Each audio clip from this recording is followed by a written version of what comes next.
It's people. How are the people? I don't have my headset on, and I didn't. Oh god, everything.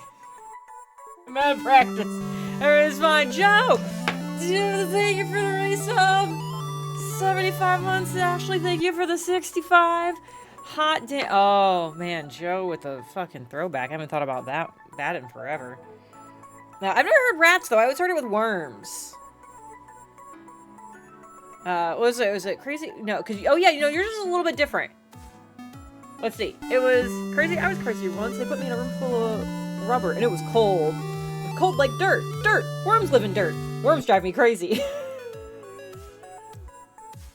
That's the version I know. I had to think really hard about it. Hi, Flash. Thank you for the 47.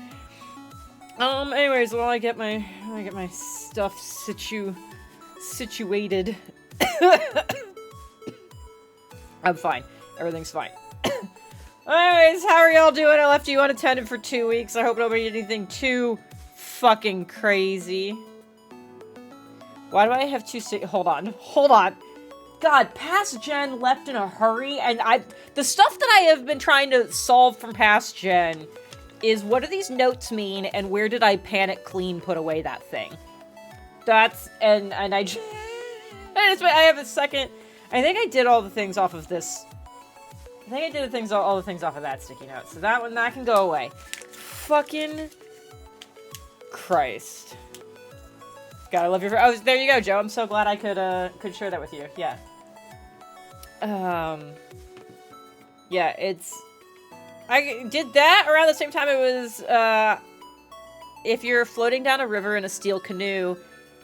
If you're floating down a river in a steel canoe, how many pancakes does it take to fill a doghouse? I think is what it was. No, if you're floating down a river in a steel canoe and the wheel falls off, and the wheels fall off, how many pancakes does it take to fill a doghouse? I was like, there's something about wheels in here, and I couldn't remember what it was. And the answer is none, because ice cream doesn't have bones. But then also, the more you think about it, I want someone in this chat is going to talk about ice cream, the difference between bone-in and boneless ice cream, and I don't want to do that. If my weather. Yeah, here's the thing about the weather. Is I was like, why is it suddenly so cold everywhere all over again? And I realized it's because Chloe's here in Austin again. Every time she travels here, weather goes fucking apeshit. Like, she was here for the big freeze. She was here for the second freeze. She was not here, and it was 70, and she's here now, and it's 50. This bitch brings the cold weather. And she knows it. But she couldn't just, like, bring it here. I guess she had to, like, take it everywhere. You know, if it sits up here on a part of my desk. Every time I pull out a camera, it makes me fuzzy. I don't know what's going on. And it had fallen over, and so I picked it up to put it back. And then I got distracted.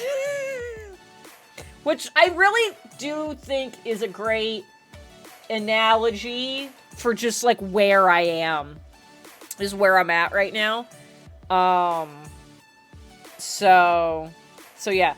Sassy's negotiating with a mini terrorist to try to convince him to let Aunt Jen be on the TV. Well, do it! Put Aunt Jen on the TV. Is he less scared of me now that I'm on the TV again, guys? Sassy Toddler did not know what to do with me being physically present. This little man looked heckin' terrified. It was quite funny. He really didn't know what to do. And then we tried bribes. We tried bribes to make it better. When he ends up at the Low Parents after daycare, Low Mama's made him like little like no melt popsicle things that I think are like a Jello-y kind of thing or something. Like that's how they make it no melt. It was as a popsicle. And his mom referred to it as a high value treat, like you do with dog training, which I thought was really funny, but she also wasn't wrong. And she's like, maybe if you take him the popsicle, that'll help. And I was like, sure. And so I come in. I was like, oh, did I hear you want a popsicle? And he's like looking at Low Dad and smiling, and then like, And is like looking between the popsicle and me and like clearly wants the popsicle and also clearly, oh, that's what you're talking about. He wants Mickey on the TV. Well, now I'm less, that's fine. Yeah, clearly wants the popsicle. Also clearly did not want me to get closer and was very torn on how he wanted to proceed. By the time I left, we figured out he would hug me if he was being held by Sassy, which is, progress. I joked at one point about, like, I should just get, like, a cardboard, like, a frame and hold it around me, so that way I look like I'm on the TV, and I made it as a joke, and then, like, shortly before I left, I was just starting to, like, seriously consider it. Oh, Ashley hasn't had a grape. I just saw it on my pile of things around my desk was the list of foods Ashley hasn't had. Because I started physically writing it down. Where did it go? I don't know where it went. I'm gonna end up with like 6 sticky notes that all have just random foods on it. Ashley food has never had fucking grape. I don't know how you haven't had a grape though. Some of the other fruits kind of make sense, but like grapes are like a staple in like any fruit tray that someone brings to like a potlucky event. They're always at mixers and meetings and are always part of like the fruit combo that just comes with things at restaurants. Like, how have you not? There's so many grapes have been in front of you. How does that happen? Missed opportunity to stream for the other room, do cheers, and then step it out of the room for cheers. If I did that, I think he would have screamed. I think I would have broken this man. Oh my god. Put grapes in Jell-O? You can't, Joe, you can't say so many people put grapes in Jell-O. You can't say that like this is a thing a bunch of people do. Because I've literally never seen that. I've never seen that. I've never heard of it. So it can't be so many people. Because I've seen a lot of Jell-O in my day. What the fuck are you talking? The idea of grapes in Jell-O, that actually sounds terrible. That sounds real bad. Because, like, the idea of putting a fruit in Jell-O that has more resistance to the chewing action than the Jell-O does, but then does give way to be more, to have less... That sounds like playing Minesweeper with your mouth. I don't like that. I don't like that. Yes, fruit slices in Jell-O. Yes, I've seen fruit slices in Jell-O. I've seen strawberries and like chunked up, and I've seen like kiwi. But I'm taking Joe at face value. That there's literally just grapes in Jell-O, and maybe they've been cut up, and I feel like that's worse. The idea of encountering a pre-cut grape also sounds fucking terrible. I don't like that. See, banana slice and strawberry Jell-O. Interesting. Banana just turns brown so quickly, and I guess it is like encased in the Jell-O, so it probably wouldn't brown. I don't know. That one, I gotta think about the texture on that. But like, I've been to so many weddings and events where people put grapes in Jell-O. Joe, I've literally... Who here, show of hands, show of virtual hands, has seen grapes, specifically grapes, we're not talking about other fruits, grapes in Jell-O. Now I'm thinking about fruits that would be also weird to encounter in Jell-O. Like, apple would just be weird, again, from the texture thing. Like, they're so crisp and firm, that being in Jell-O really weirds me out.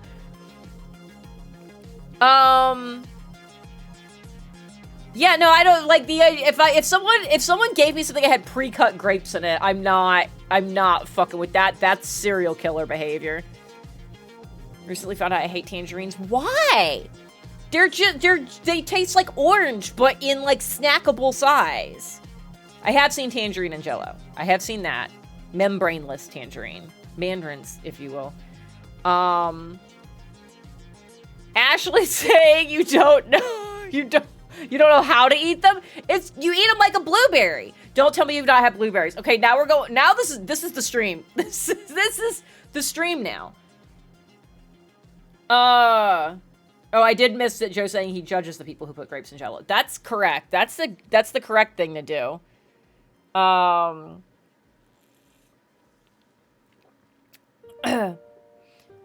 Okay, Ashley's had a blueberry.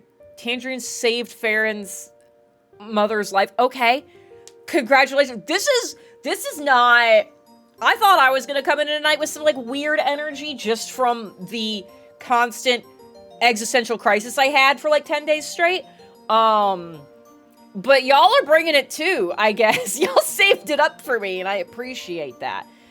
Blueberries are little grapes. Like, yes, but like not... What? How big? Like, cause like a blueberry is like this, and a grape is like this. Like, it's not that different. I don't know what's happening, but you eat them the same, you just pop it in your mouth. You make sure the stem is off, and you just eat it. They're really good in the summer if you put them in the freezer, because then because they don't fully solidify because of their sugar content. So it's almost like little slushy pods. 20% larger than they're larger. It's not quite that. I would say they are at least double the size of a blueberry. Or you're getting huge blueberries, which I actually don't like the big blueberries. They're too... They have the same amount of flavor as a smaller one, but it's more spread out, so it's not as satisfying. What about them, Flash? I don't know how to answer that. Wait, you removed the stem. Joe would be the person who would... Joe would cartoon it. I just spit everywhere. With grapes, like, on a stem and put the whole thing in his mouth to, like, remove the stem. Like, and just suction off all of the fucking grapes. You do have that energy that you would do that, but also would unsuccessfully remove all... Like, you wouldn't successfully remove all of the stems, and you definitely end up with at least one still in your mouth.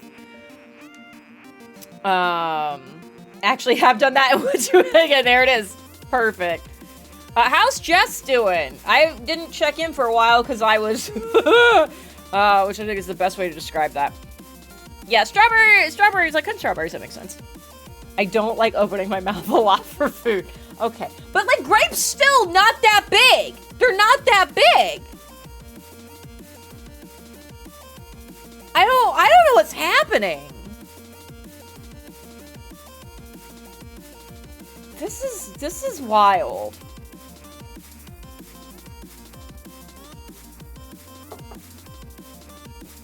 Gotta scroll back up. What else have I missed? I left us unsupervised. We got weird. Yeah, you did. I don't like the idea that I'm the one keeping the weird in check. That doesn't bode well for any of us. If I'm gonna be real. Back to normal. Yay! Got the flu. Got a former. Yeah. At this point, the Rona has evolved and mutated so much that, like, I don't remember exactly what the number is on, like, the catch rate for the rapid test, but it's not good. It was already bad. It was already only, like, 60%, and I think it got worse. Yeah, I either ended up with a form of COVID or a mild flu or something like that. But yeah, I had a low-grade fever for, like, 3 days straight, and swallowing felt like knives. It's still not super great, but at least I don't have the fever anymore. So I'm doing better. Everything's great. Love your time. Thank you! I like it! It's, if anybody is missing the reference, it's done in the same style as the Pop Rocks logo, and all the little explodey bits are dice. This is a shirt I got from, Inkling, Print Inkling. They do a bunch of cool nerdy shirts. They screen print this. Like, they are a screen printer. So they designed it and they screen printed it. At one point in time, they had a bunch of different colors. They tend to do releases where they're like, here's a new design, here's a bunch of colors you can pre-order, and then, like, for our regular set of things, only this 1 or 2 colors are available. I'm pretty sure Math Rocks in the pink is still on their site. I fucking love it. Inkling are also, they are the same people who have printed my stickers for me. The ones that Meg and Gamma did the art for. They're my printer for those. They because in addition to doing screen printing, they have vinyl printing and cutting capabilities. So Inkling's fucking great. They're also just like super great people, and they're also here in Texas. They're very far away from me in Texas, but they are technically here. Fucking, we all know Texas is too big. I need to point out, I didn't even drive the long way out of Texas to get to my parents. I didn't have to go across. I just had to go like up to get out. It's a 10-hour drive to my parents, and I still spent like at least like 6.5 of those hours were still Texas. It's so big. The state shouldn't be so big. I could drive clear across Michigan in 3 hours. What the fuck? Anyways, everything's fine.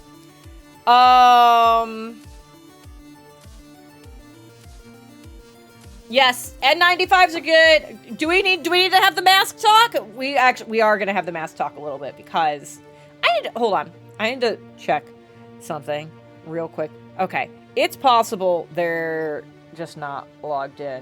So who knows? I might get an awkward text message in a bit. We're gonna have a mask talk. Hey, everybody, if you stop wearing masks, it's okay to go back to it. It's okay. Like, there is nothing wrong with realizing that you made an incorrect choice and going back and fixing that. Everybody should be wearing masks, not just because of COVID at this point. Between COVID and flu is already bad, but measles is outbreaking. Measles is outbreaking. And I need to point out, if you're like, well, I've got the measles vaccine, for the same reason that is not, all of these illness prevention measures that we all have are not standalone pillars. They all work in conjunction with each other. The reason measles mostly disappeared is because most people were vaccinated by it, and it was like there was literally nowhere for that virus to reliably be able to go. But all these anti-vax people stopped vaccinating against it, and so now it has footholds, and now it is spreading and starting to mutate. Measles is already fucking bad by itself, but it literally resets your immune system. It literally resets your immune system to a blank slate. If you get measles, your body literally forgets all of its immune protections it has spent years learning. So every vaccine you have ever had, it's like you never had it. Any illness you might have experienced to build up any sort of natural immunity, all of that's gone. It fucking shakes your immune system etch-a-sketch. It's empty now. And measles is also airborne. For the love of God, wear a mask. And something is better than nothing. If you just have it, like, I would rather you wear a cloth mask than no mask. I would rather you wear a surgical mask than no mask. If you want to actually fully protect yourself, N95s are the best thing that you can do, and there's a whole bunch of, like, they have them in black now, so there's something about them that looks classier. I don't know. N95s are the best thing to do. The 3M Auras are N95s, that's great. N95s are great. KN95s and 94s are pretty good. I mostly wear the KNs because they have been easier to get a hold of. And you can get them in larger you can tend to get them cheaper, and it's close enough. The difference between an N and a KN is the governing body that certified them. Is N95 is essentially certified by, like, the US version of safety measures, and the KN one is like European and Asian and all that kind of stuff. It's not quite, it's close enough. It's pretty good. Do that. So anyways, I'm just now catching up on chat. I don't know if Joe's were just repeating what I said or started saying it before I started saying it. Yeah. Yeah, anyways, okay, catching back up.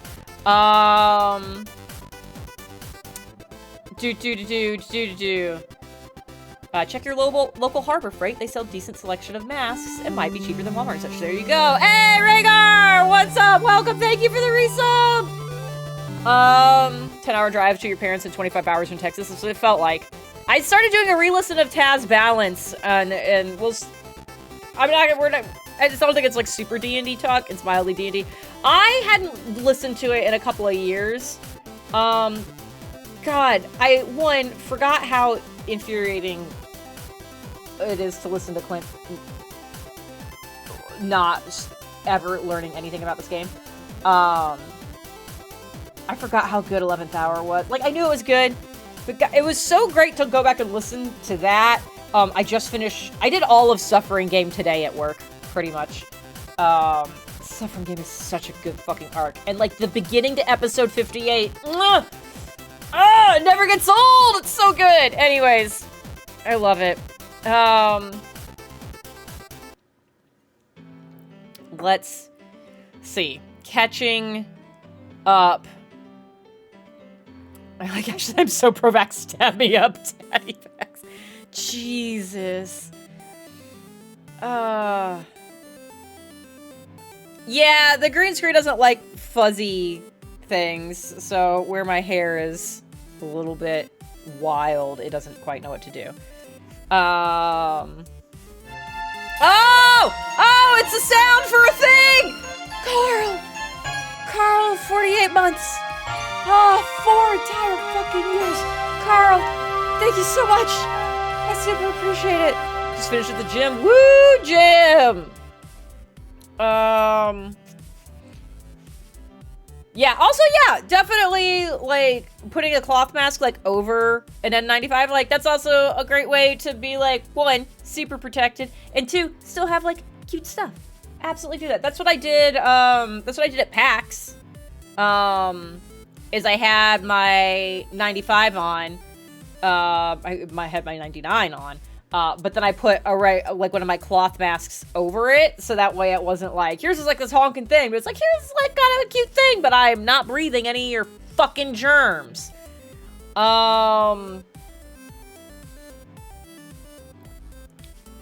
If you want to see just go full fangirl, bring up Suffering Game. God, Suffering Game, is my favorite arc, has been my favorite arc, always will be my favorite arc, and it was one of those things that, like, I knew that, but doing the re-listen today, I was like, God, it's so fucking good!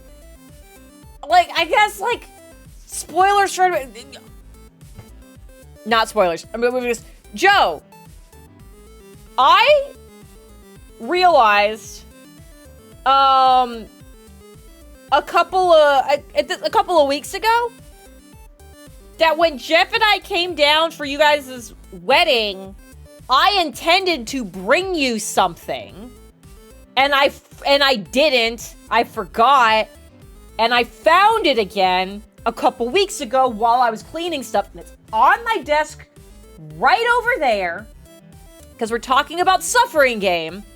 I have some Taz Balance shit for the two of you, so you need to come visit.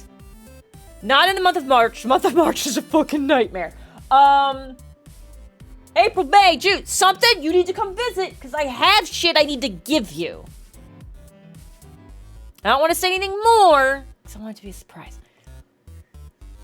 But anyways, Suffering Game, fucking great.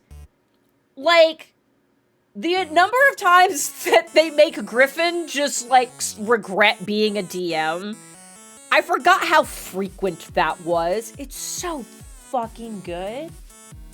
It's so fucking good. In the arms outstretched moment. Ah! God! Listening to that today while I was packing paint. Anyways.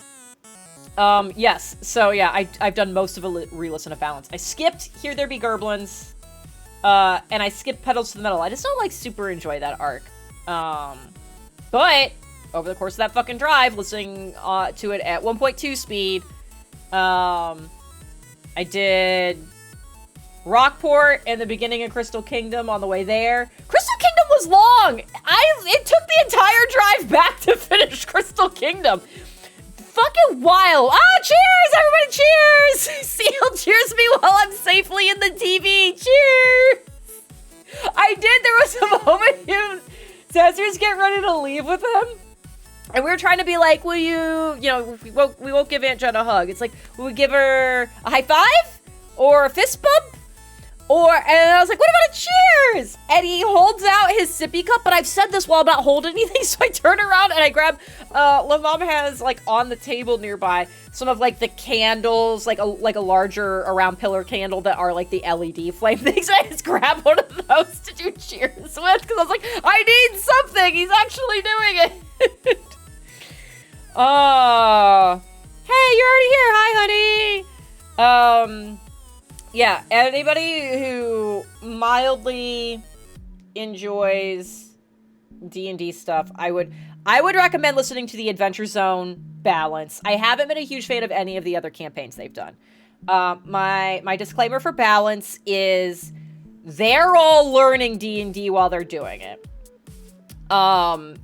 So keep that in mind. Like, Griffin is DMing and he's played a little bit.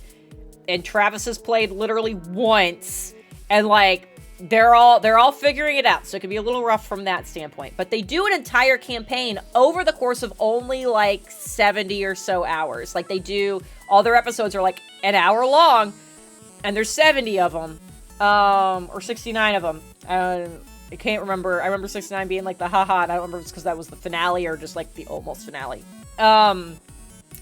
So it's not even that long, especially as far as, like, absorbing D&D content goes. It is a podcast format, so it's not, like, a visual thing that got translated into podcast, so you're missing visual elements. Like, no, they are all recording from different places or whatever. Taz Balance is what got me into D&D. I will say that. It was how I kind of, like, absorbed some of the rules and mechanics of how it functioned. And I would say it is a D&D improv comedy podcast, is how I would say that. At least the first half of it is. And then it's not, and then it's not to say it stops being a comedy, but Griffin starts getting into the DM with the emotional knife twists habits after he's kind of like got his footing. So yeah, I did not do D&D things, and then someone insisted for weeks that I should try it. And I was doing this exact drive to my parents, and I was going to be in a car for, like, at that point in time, it was a 12-hour drive, because there was so much construction. And so I agreed to listen to one of the arcs on my way there, and I would give it an honest shot, and then they would leave me alone after that. They wouldn't bother me about listening to it anymore. And so, if you haven't experienced Balance, what I would actually recommend is the same recommendation that was given to me. This is what I did, is I started with the second arc. I started with Murder on the Rockport Limited. Because the first arc is them truly figuring out what the fuck? Like, what, how do? And it's a very slow start. So the recommendation I had been given was listen to the second arc first, because that kind of sets the tone for what you can expect for the rest of your listen, and you haven't missed that much. And so it was like, listen to the second arc, and if you like that, go back and listen to the first one so you get those story bits, and then pick up on the third one and move on. So that's my recommendation, is start with Murder on the Rockport, so that way you can see kind of what it's going to be. And if you like that, then go back and listen to the first one and continue on. Yeah, Balance is absolutely the best, for sure. Like, I tried, I think Amnesty was next, and Amnesty was fine. I just didn't care about it.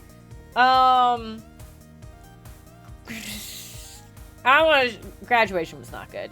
It was just not good. Yeah, I haven't really enjoyed anything else that they've tried. The magic of that first one, man. If we have a negative predisposition to the McElroys. Oh, well, now I feel like you're gonna need to elaborate on why. I need to know why. But, like, especially because, like, yeah, I don't know how to answer the rest of that. It's like, if I don't know what it is you don't enjoy about them, this was my first, I will tell you, this was my first experience with them. I was like, oh, I like these people. Let me go listen to some of their other stuff. I haven't liked anything else. I listened to Bim Bam for a while just to have something on, but I never, like, got into it. So I'm curious about what where your negative predisposition comes from to be able to answer that. Yeah, I agree with Seth. You could absolutely tell where Griffin, like, really hits the groove and finds what he wants to do with it. Farron, I'm sorry your local D&D store shut down this week. You said you've got to find a new group. Is that where the group with the problem player was? Like, are you guys just not playing it? Like, I have questions for you. I have questions for you. I have questions for Banana. We're not going to stream tonight. It's just going to be us catching up and chatting. You do miss Berry Blue Jeans, but, like, that's why you establish you want to spend the time on listening to the rest of it, and then you go back and listen to the first one. I listen to it on Spotify. I think it's probably in other places. But yeah, I do it on Spotify. It's super easy. Flash, I'm gonna, I know you're a chronological person, so am I. Unless you already are, like, committed to the idea that you're gonna listen to the whole thing. Here's the thing. Here's what I will say, is if you insist on starting at the very beginning, you can do that, but know that you should not judge how you're gonna like the rest of it based on that first arc. That is what I will say. If you insist on starting with the first one, you gotta get into the second one before you can pass judgment. More cheersing, I guess. Cheers! Yay! Why is Seven Game one of your favorite arcs? Yeah, it's Suffering Game is so good. Tell your mom it's my favorite too. Oh God. Just makes fun of me for how hard I imprinted on our sweet baby boy, Barry Blue. She can't make fun of you! Jeff cosplayed! I almost said stuff. But I know there's people here who haven't listened to things. Joe, I'm not gonna finish any of that thought, never mind. I'm leaving. Okay, Farron, well, I'm sorry you don't have the game that you get to play in anymore. That sucks.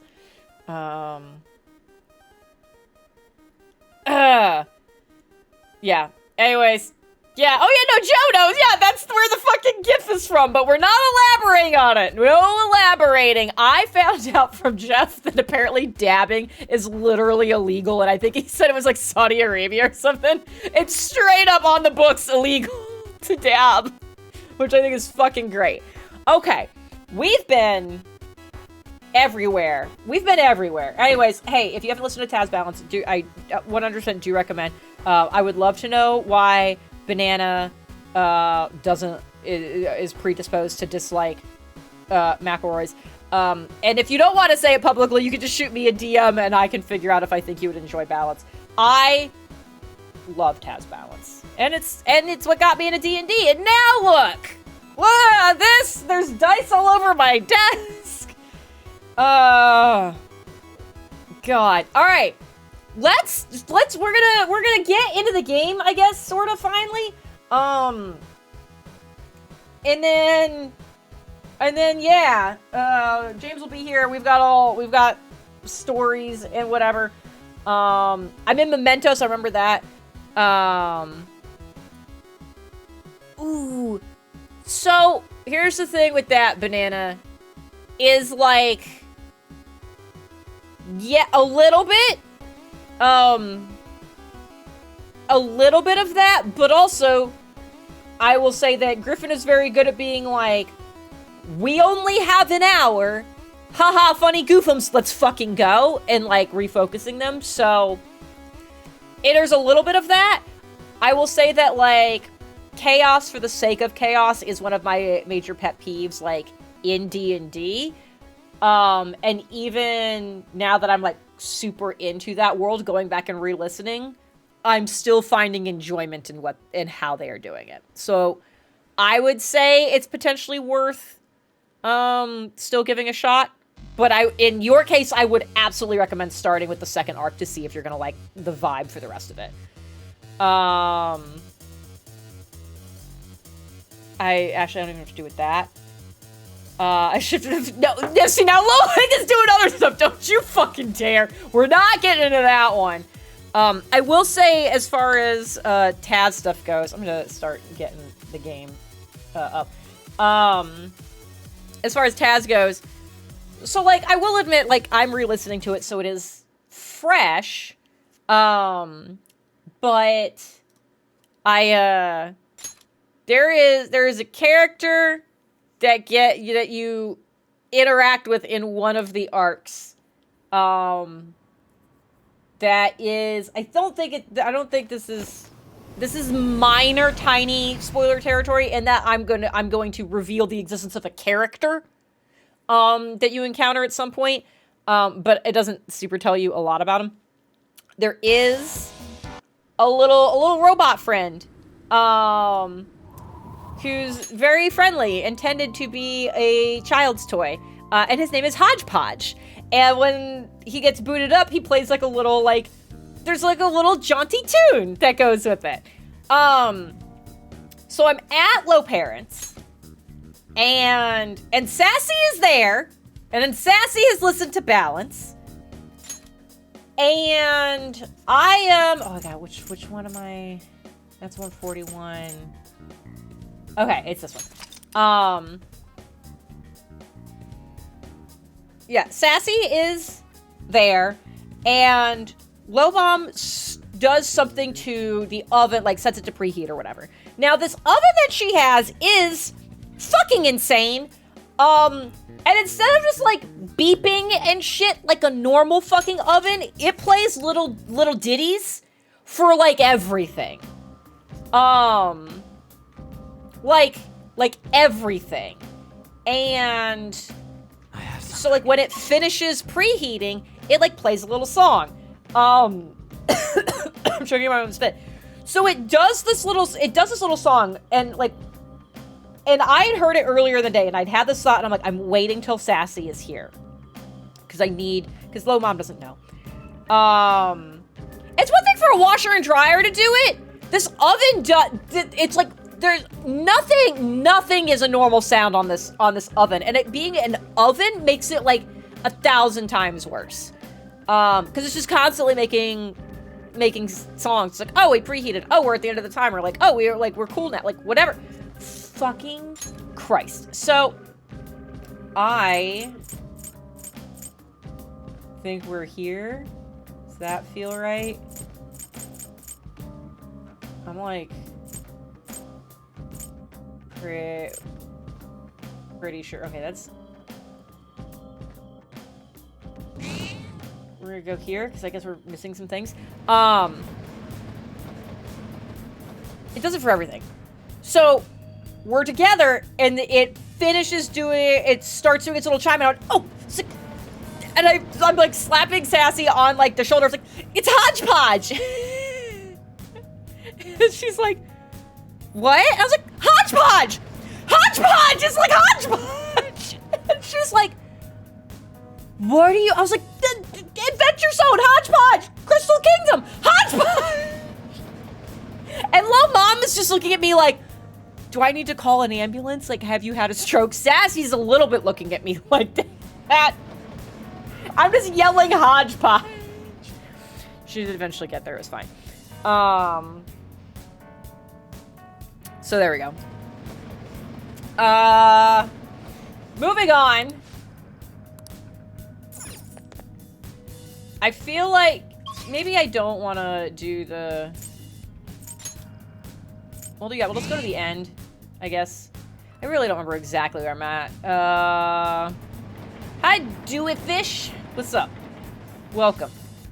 Okay, yeah, I know. We're gonna, I guess we're gonna go down.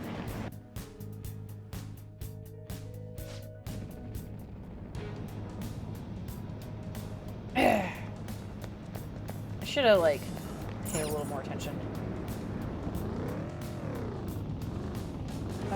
Yeah, so I want flower. Oh, that's right. Oh, yeah, anybody who's green, I forgot I can just beat up immediately. Okay. I'm just gonna... This one feels a little bit more, a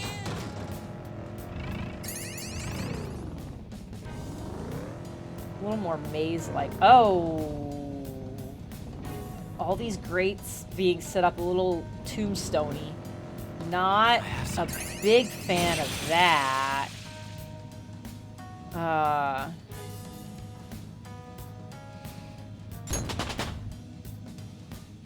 Do, oh, like overdue. I see, I almost just said do, and then I was like, no, this feels a little French leaning. So I went with that. Woo! Made it. Well, you want to head down now? No, I don't want to head down now. I want to do the other things. Whenever I try to study, I end up playing games instead. Oh, same girl. I feel it. It's honestly, whenever a new name shows up, I'm like, okay, I can see 2 ways to pronounce this. And I always second guess myself. And I always end up choosing the wrong version. Every time. Again, with the little tombstone-y things. Not fucking great. Okay. Have I done the entirety of this? Oh, no, I've still missed a chunk of the map. Okay. I can feel it. Just run into you. I'm gonna stop checking them, and that's gonna fuck me up at some point. You're doing... Oh, sassy. Terrible. Okay, who are you? You're Ryuji's.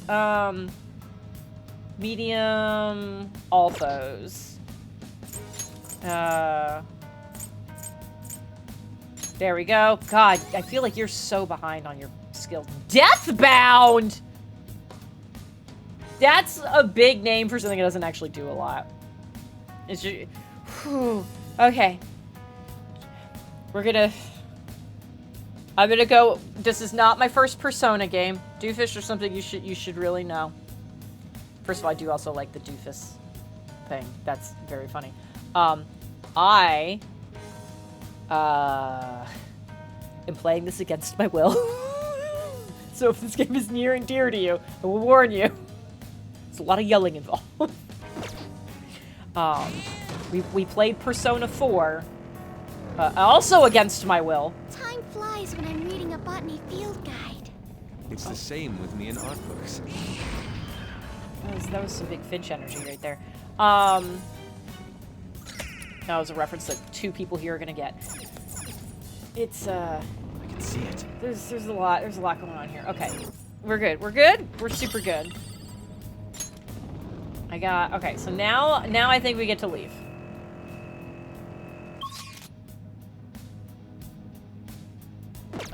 Oh yeah, I don't want to just like this out, so I need to get that stamp bit.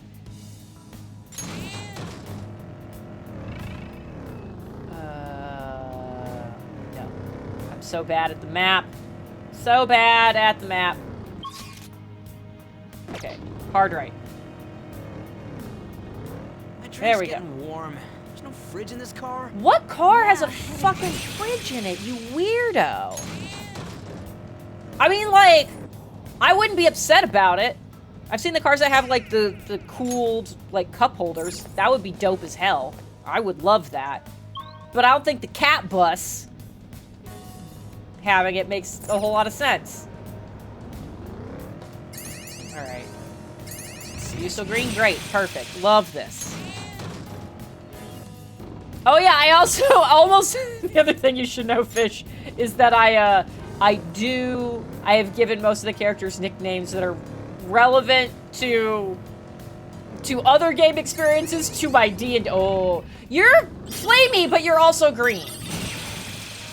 So when you're like, why is she calling them this? It's because I couldn't remember their actual names, and then they just kind of stuck. Dear Lord, it's so mazy. I hate this. This cat bus does not look. A shadow picture, huh? Does not Bring my look tablet like next time and a try it. fucking camper van. I know it's not that. There's the platform. Okay, give me this. Give me that. Okay, so hopefully I can just... We're gonna have to come back here at some point to get the rest of these stupid stamps. Oh, what? Oh, it's you! Is that a rare one? Don't let it get away! Yeah. We're gonna try that.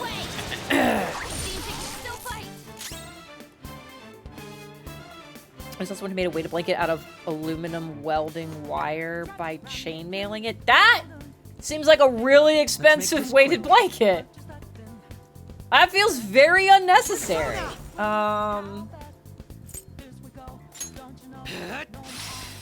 Someone take over. Persona! Eat this! Not bad. Persona! Who else do I have? I could use my cheater persona.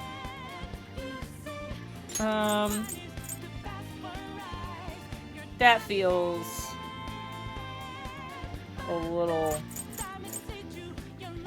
unnecessary. I don't know anything about you, right? Oh, no. I don't want that. I want We're this the better button. fighters. Use fire attacks to hit its weak point. Oh, okay. I didn't know we knew a weak point for that. I have to have fire. Yeah, there we go. Yeah. Biker. You're mine. Great. Ooh, Joker, you're looking cool. Yeah, fucking... They're done for. Give me all that sweet, sweet money! Right? This was the guy I killed for lots of money? Yes. Yes, there it is.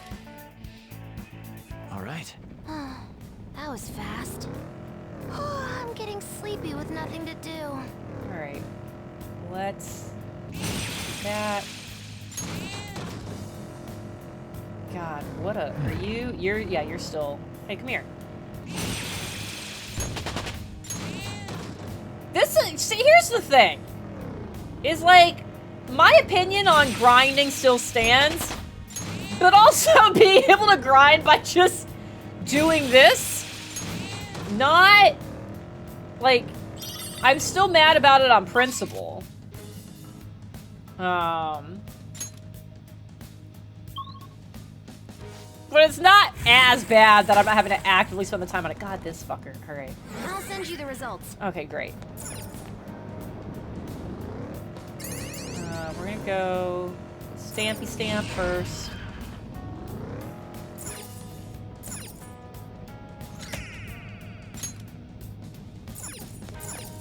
Okay.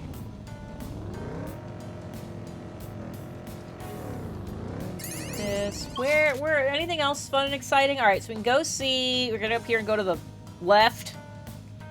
Go see what's his butt. See if we can get anything good with how many Mister. Doing things we good? have right now. Oh.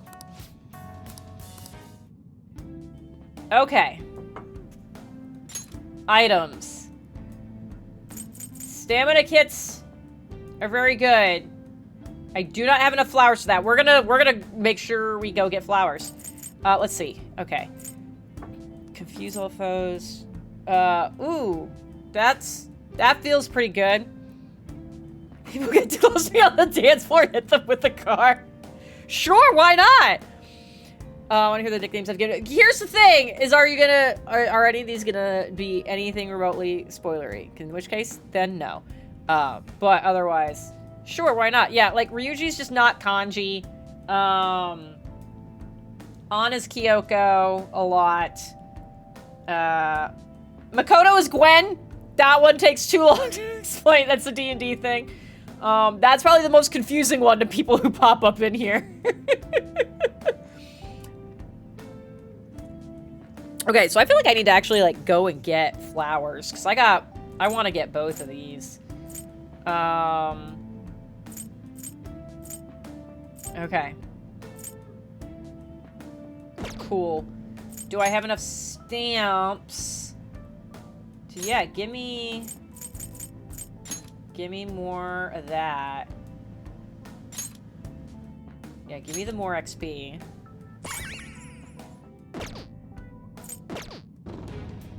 Yeah, Robbie Damon. Yep, that's a good one. Before I really leaned into the Robbie one, I was calling him Angus McDonald.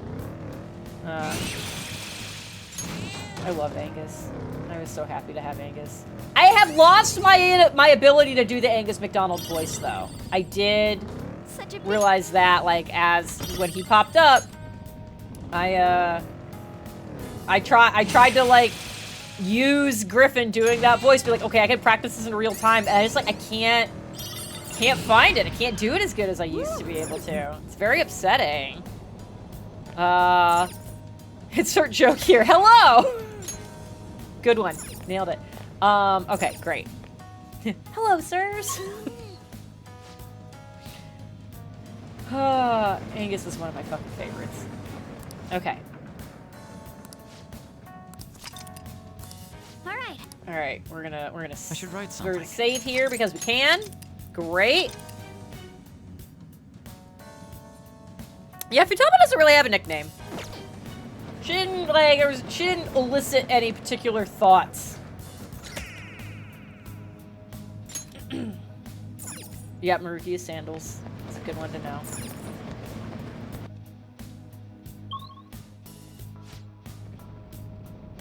Watch out, Joker! This area's full of really strong shadows. Am I about to, like, find out they're still green, though? Yes. Is that, like, I wouldn't be surprised. They're still green! They're not that strong! That's a treasure chest. Oh shit, there's like a bunch of treasure chests in here.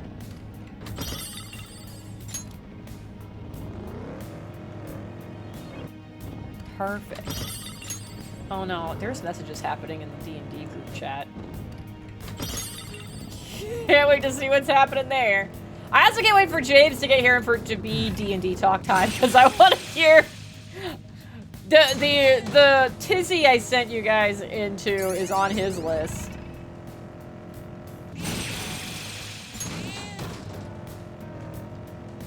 We'll go this way. Would any... Oopsies. Sorry, Gwen.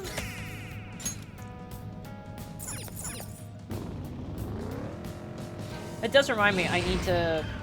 Joker, there's a chest. I need to go through old messages to confirm something, and then I have to send a secret message to one of you. I had that thought today while I was doing paint stuff, and I was like, oh yeah, this is a thing I'm supposed to do. That's a message I owe someone. My persona learned a I new know skill. James caused you to do the thing, but damn, it would be funny if it were me. Guess we'll have to find out. Okay. Strengthens nuke skills by 20. That sounds very good. God, what does Rakukaja do exactly? I don't remember. God, I kind of want to... I might kill that. That I use.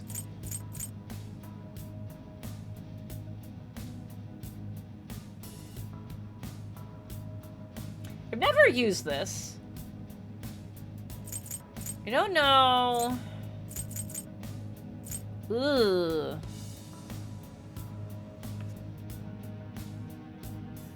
I don't know. I gotta look and see what's happening in the chat. I need to know this is not something.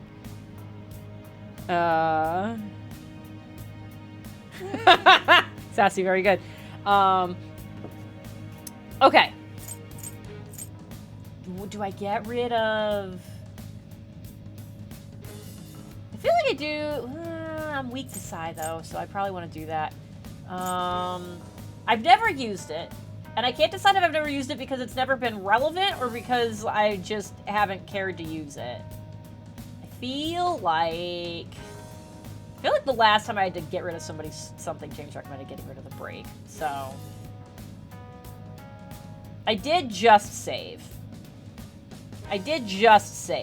So we'll...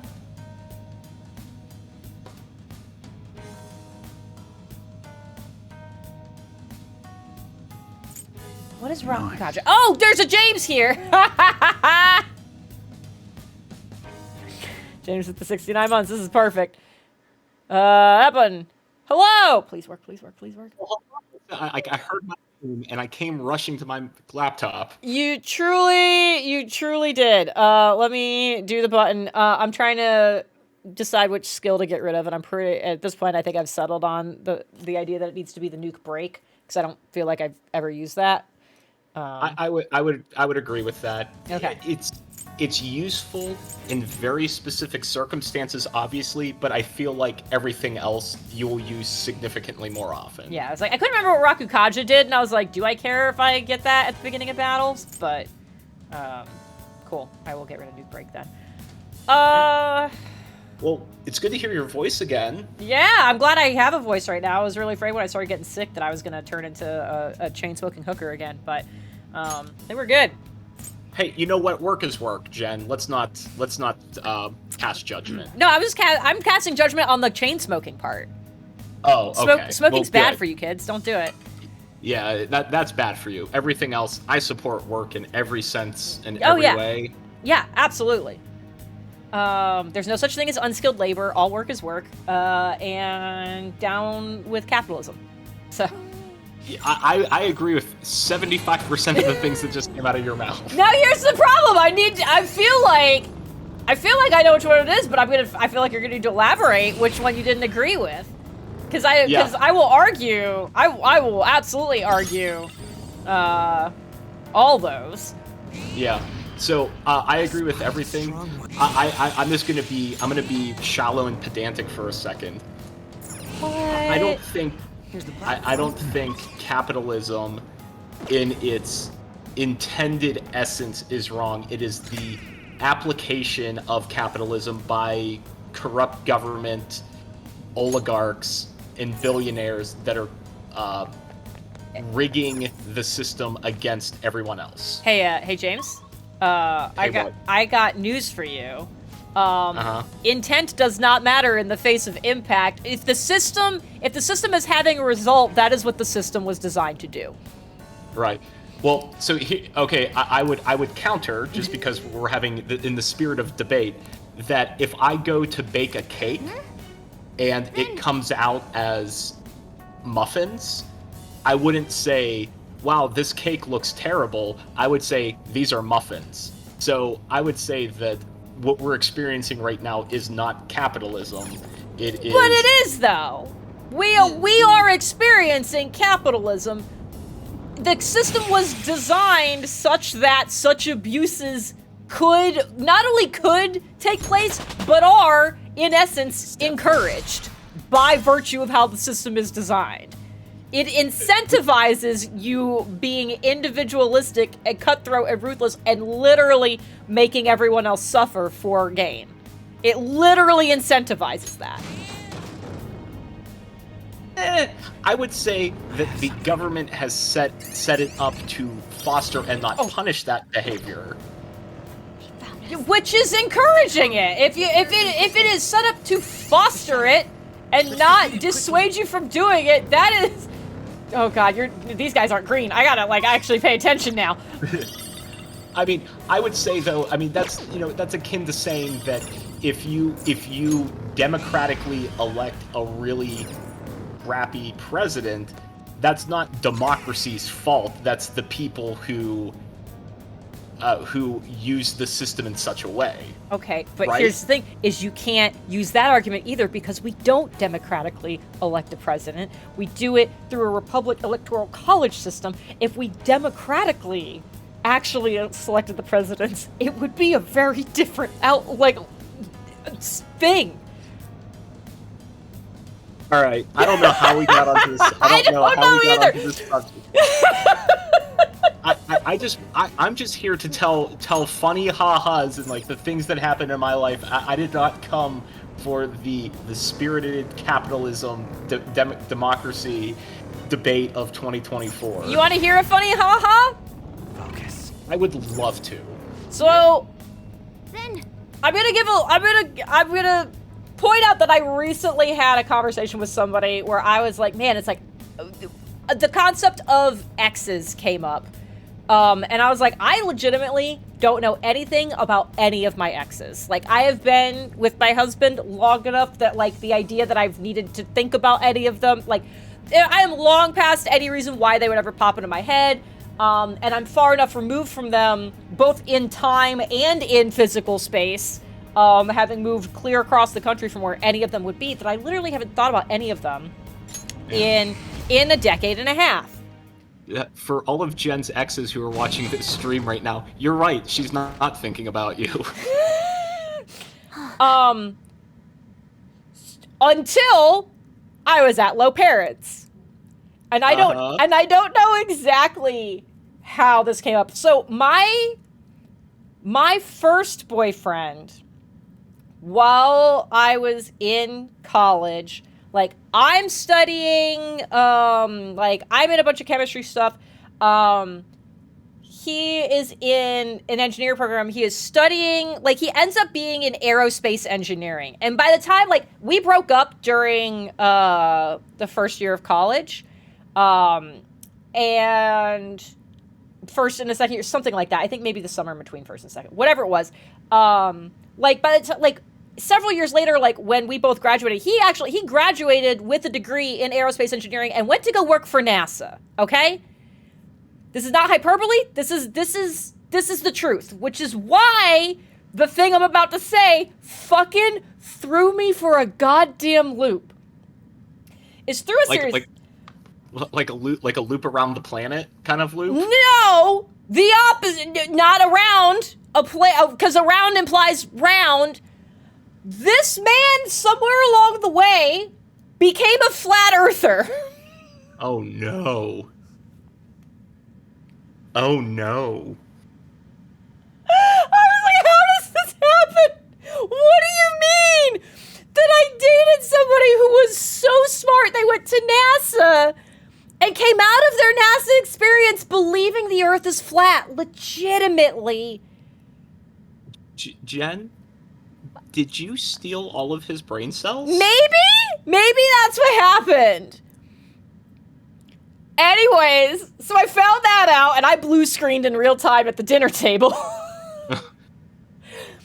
Yeah. Yeah, Farron brings up a good point. What did he see at NASA did he find Cthulhu like out in deep space and it just fried his brain? That's what I feel like. That's what I feel like his argument would be, is that like he saw the truth. He saw the truth while he was there, and he learned too much, and he now knows. Like that's, yeah. So person I dated who was so smart that they went to NASA and literally worked there, did somehow turn into a flat earther. And then I learned some other things that I was like, those things I can see, like they track, and they're very unfortunate, and I'm not going to talk about them live on stream, but James, remind me later. You got it. And yeah, but anyways, learned that little nugget. Well, you know, I actually bumped into one of your exes at a local sushi shop this week. So chat and Jen, there's a local sushi place that I love going to, and it's there's nothing special about it. It's a sushi train place. Unbelievable. And I went in, and there was a guy, probably maybe late 20s, early 30s, sitting in my spot, and that's not important. I was just commenting that he is in the one chair that I like to sit in because it's closest to the kitchen, and you get first picks of the things that come on the conveyor belt. You know, it's a very strategic spot.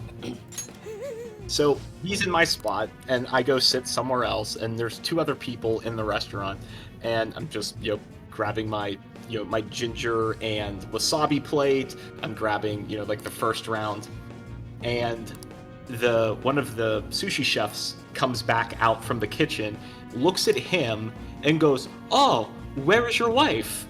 Oh no! And he goes, X, and we just broke up. So what had happened was, not 15 minutes before I arrived, apparently they went there together as a couple, and they left separately after eating sushi. So he's like, X. And then the waitress is like, "Oh, I'm so sorry." And then that was the open invitation he needed to just start talking out loud about everything that had just happened. And I'm just looking down at my plate like, I really just want to eat my sushi. And the people in the booth across the restaurant were also just trying to eat their sushi. And then he stops like after about a minute or two. I'm like, okay, good, we're back to normal. And then he starts pulling some like second person stuff like, yeah, you're not gonna have a successful relationship if you lie and don't prioritize your other. And I'm like, I don't know who you're talking to. Like, are you trying to make it sound like it's her, or are you trying to like mentally deflecting the fact that it's you and you can't admit it to strangers that you're the person at fault here? But again, I might be jumping to conclusions because you're treating everyone in this small sushi place as as therapists. And I'm like, okay, yeah, just keep eating my sushi. It's like, I'm not going to engage. Like, this is not my problem to fix. I just want sushi. And he keeps eating. Gets another plate. He goes, I have to say, this is such good sushi. And no matter what, like, she'll be long gone, and this place will still be here. And I'm like, okay, this is like... Oh, God. This is getting bad. This is getting bad. And the sushi chef makes a special roll for him and goes, so sorry, on the house, and gives him like a big old sushi roll. And he's like, oh, thank you so much, I really appreciate it. So now he's eating, which means there's food in his mouth, and he can't talk. I'm like, that is a really smart move. This guy's a professional. He knows how to deal with this. A minute later, the other sushi chef comes out of the kitchen because he heard all the commotion, looks at the guy, and goes, hey, where's your girlfriend? Oh, no! At which point, the guy starts crying. Oh, Joker. I try to very subtly do it because I don't want it to be like the obvious sitcom thing where guy starts crying and I go, check please. Like I quietly get the waitress's attention. I'm like, I'd like to get the check please so I can't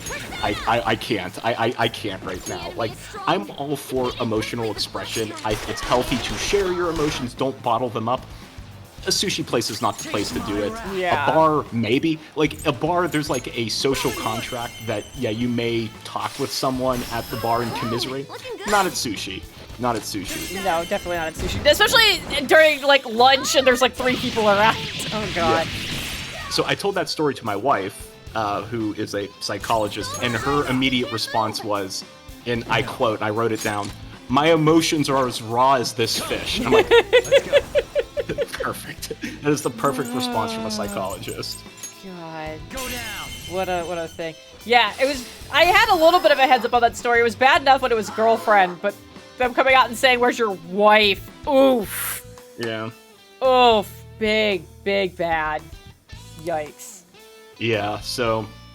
so chat, this is some words of wisdom for all of you.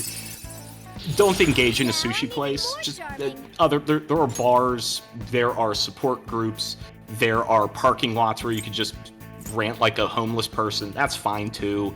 Not a sushi place. Oh, you want to forget him breaking wind? Okay, well, we got that. Okay, we're good there. Everything's good. Everything's great. All right, so I think we've fixed Shogi Mom, which does mean I've done all the targets in here, but I did find the child, and he's got stuff I want to buy, so I need to like get some more flowers and go back and get those things. So we're gonna drive around for a little bit so I can do that.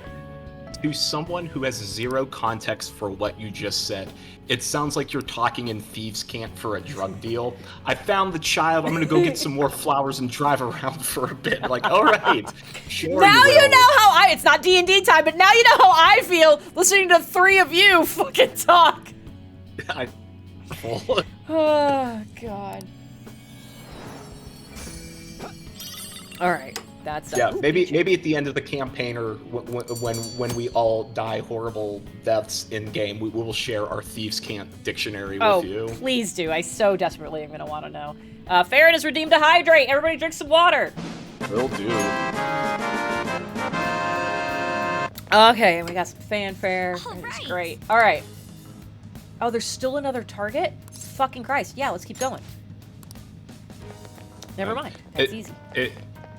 So, as many of you know, hey Twix, hi! I am playing Persona 3 right now, and okay, first off, I didn't realize this until I'm looking at the screen now.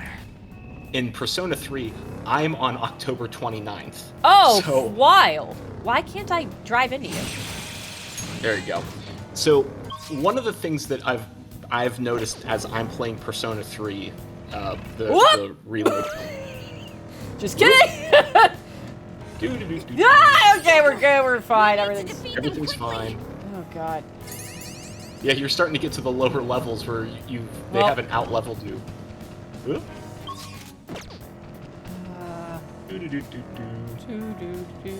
Everything's fine. Wait. So I'm playing through Persona 3, and one of the things I've noticed is that as I'm playing it, Jen, I hear your voice in my head. Uh-oh. I'm sorry. Like, no, it's always like, I hate all of these choices, or man, Jen would really hate this part of the game. And then, like, occasionally, like one time in 10, I would hear, "This is so much better than Persona 5."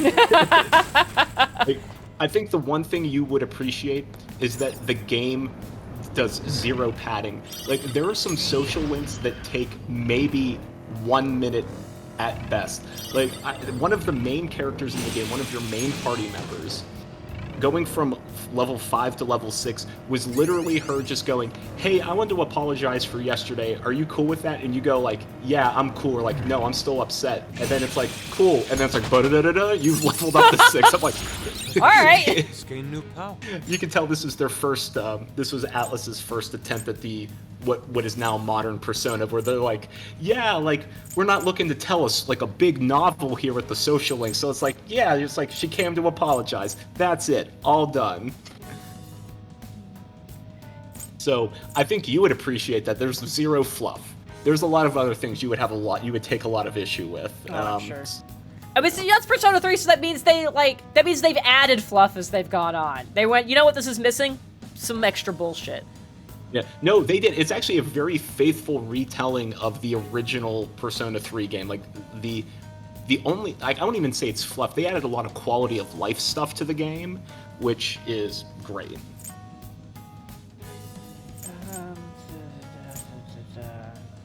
You could probably get rid of Dorman Rush. Okay. Because Heat Wave attacks all, right? Yeah. Oh, that's a good point. Yeah, okay. Pathos, they did not add fishing, but they did add vegetable farming. Oh, and of course, like, the developers definitely added in all of the Persona memes, like the Great Vegetables meme, or the other things from other games. So they're definitely self-aware enough to put stuff like that in there. Okay, so I wanted... Yes, so I want... That's 2... Okay. So I still need another 100 if I want to grab one of those. Okay. So we need to get up to 100 fucking things. Hopefully find another stamp. I think actually two stamps. To Metric's point, Persona 3 does have the best animal mascot. Like, you don't have a teddy bear that's Sam Riegel who talks and is very rude to women, and you don't have a cat who thinks he's a human. Why can't I click on things? Because you're being chased. Oh, I literally can't do the thing? Well, No. being chased. Okay, well, there we go. Now I'm not being chased anymore. Excuse me? Shit. Let's deal with That him worked. promptly, Joker. But yeah, the Persona 3 animal mascot is a literal dog. He's a dog. Oh, yay. He barks. He doesn't talk. You can spend time with him by, like, combing him and taking him for walks. And he's cute and adorable, and he doesn't talk, and that's why he's the best mascot. And he has a persona, and of course, it's Cerberus. Because of course it is. Oh my god, yes. Because he's a good boy. He's a good boy. Good as the boys. Oopsie. Oh no, this one's fine. Okay, I thought you were gonna be the blue one again. Somewhere. Katana maintenance or brush maintenance. Okay, we're good. Everything's good. Prioritize. Okay, here's this one. I'm only at 9. I think I have to have a bit more. Okay. Yes. I've done everything here. Shit. I still need 16 more things. So I guess we'll go down. Well, that's not the button I want. I need to go here. Go down, and we'll just never... Because I will have to come back to this floor to get to the kid, right? Or will he disappear? He'll reappear on different floors at random. Ah, fucking Christ. All right, so we'll just keep going until I Okay. get that. I guess You can I also should just keep going until I get to the bottom of this. Let's do it. Yeah. This area. That's probably smart.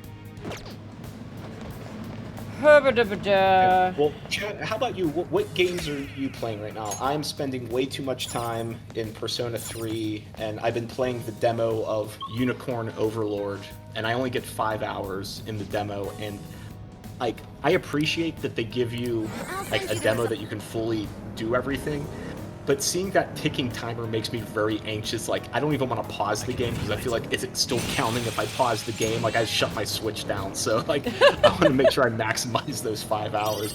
But it's a very interesting game. I've never played a tactics game like that before. I may pick it up along with every other great game that's coming out this year. yeah, it sounds like for a lot of people, there's a lot of good games coming. So. Yep, Elden Ring DLC, everyone is talking about that. There is the Unicorn Overlord. There is going to be... what else is coming out? Final Fantasy Remake, again, came out, I think, today or tomorrow. And then you have ReFantazio, which is also an Atlas game, coming out later in the year. I wouldn't be surprised if maybe by the end of the year we saw Hades 2. Maybe? I'm optimistic. I mean, their original thing said that beta should be coming out in March of this year. That was their original thing. Or like early access or whatever. Stardew. Yeah, Carl Stardew. Oh oh my god, yeah. SMT5 Vengeance. I mean, this is the year of the RPG, and Atlas is killing it. I mean, so Persona 3, Unicorn Overlord is an Atlas game. SMT is they're re-releasing SMT the Definitive Edition. ReFantazio is a new IP from Atlas coming out later in the year. I mean, they're just killing it right now. Okay. Yeah, Among all the normal reasons I'm sad we're still playing this is like the idea that Stardew, the big content update is coming, and it's like this would be a great time to finally like get back into Stardew, make a new farm, like see all the new shit, and I just don't have time. See it. Because we're here. Jen, you can stop playing at any time. I don't think I am actually allowed to stop playing at any time. I think the only time I could have reasonably done that is if that fucking Okumura thing had continued to break bad and we never got out of there. I think that was my only out. Hey, you guys want to grab some beef bowls? I think too many people here would be legitimately sad if I stopped doing it. I don't want to speak for Chad. I mean, I think if Stardew would make you happy, I would prefer you to be happy. A fucking lobotomy at this point would make me happier than this fucking game. We all know this. You know, I was trying to be diplomatic about it. Like you didn't have to go for my heart with that. Like Ashley going, I miss the joy in your eyes. Oh my god. I have to believe that, like, I don't think the casino is the final one, but I feel like it's gotta be, like, the second to last. There can't be that much more. There can't be. Especially because, like, that takes me through, like, end of November or whatever. I was like, I got to this place in, like, I think it was, like, March? So it's like, there can't be that much shit left. You're right. You're 100% right. God. I also, like, didn't check that guy. Okay, good. When I was booting up the game today, I, like, made eye contact with the list of achievements that Steam was like, oh, here's your achievements. And I'm like, and I've only got like half of them. And I was like, how do I only fucking have half of these? What is happening? Whoopsies. I was like, I don't know what to do with this. Uh-oh, big oopsies, that's fine. Are you guys, oh, you're all... That one's just weird. I don't know what You're all fine. There were things that were listed Use fire attacks to hit its weak point. as Her skills are oh, and also ineffective. bust. Stay focused. Or we can just do this. Do that. There were things that were listed that I was like, I don't know what the fuck this is talking about. Okay, let's move on. There's one that's like win the lottery, and I was like, there's a fucking lottery? There is a lottery. Okay. I was like, what is this? I need to, you know, here, hold on. Hold on. I gotta fucking pull this up. Cause this was wild to me. Okay, what were the ones that made me go, let's see, yes, win the lottery. Oh, the one that confused me the most is I don't have evolved a party member's persona. And I thought that's what happened when I maxed someone's social link out. You don't have that? That's weird. Yeah, okay, so that one maybe is just glitched. I was like, what does this mean if it doesn't mean what I thought it did? Yeah. And then scored a prize in the crane game. I guess there's a crane game somewhere. There is a crane game, yeah. There's a maid cafe somewhere. There is a maid cafe that I just realized as I was thinking about the stats that you need to max. If you go to the maid cafe, you can improve your kindness a lot. Fuck! Alright, so we gotta do that when I get out of Mementos. And then there's another one that says conquered the Reaper. So the Reaper does exist in this one? Yeah, you can actually trigger the Reaper to come at any time. You just need to stay on the same floor of Mementos for like 2 minutes, and then he will find you. Oh, if I just like hang out? Yeah, he's level 70, so I would, maybe save that for later. Maybe don't do that right now. Alright. Yeah, unless you want to get your broken persona out and 1v1 him. Final destination, no items, but... Okay, so I need... Thank you for laughing. I need this kid to show up. Oh, but I also still need... Hey, look! There's the kid! I'll send you the results. Perfect. Oh, and you got the scan results too, so you know exactly where he is. Yeah, let's see. Oh, well, there's like a whole bunch of chests in here. Which one are you? Nope! Joker, we need to defeat them quickly. La la la, leaving. Oh, God. Damn, he spotted us. Fuck. Let's get him. Alright, maybe we just do this. We'll just do it. That's fine. Get some more points. Get more XP. Oh, my God! Yeah, get more XP so you can run them over more easily. What the fuck are you? A corpse eating corpse. Let's go. God. Okay. Jen's getting ideas for her campaign. No. Oh, I burned it. I wanted to capture it, Just like and I just fucking nuked it. It's All like, right. Oh, look, a level 20 Butterfree came out of nowhere. I used Psybeam on it. Oh. That was... I can feel Wow, it. that was like multi-layers of nerddom right there. Oh, I got Sooty Snakes. That's why I'm here for the ha-has and the super nerd.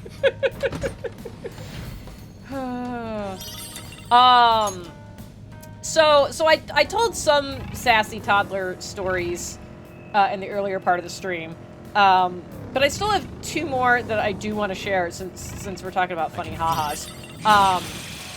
And one, James, I know you already know, but I want the chat to know. And I need to point out before I've told any of these stories, I did get Sassy's permission that these are all things that are okay for me to share.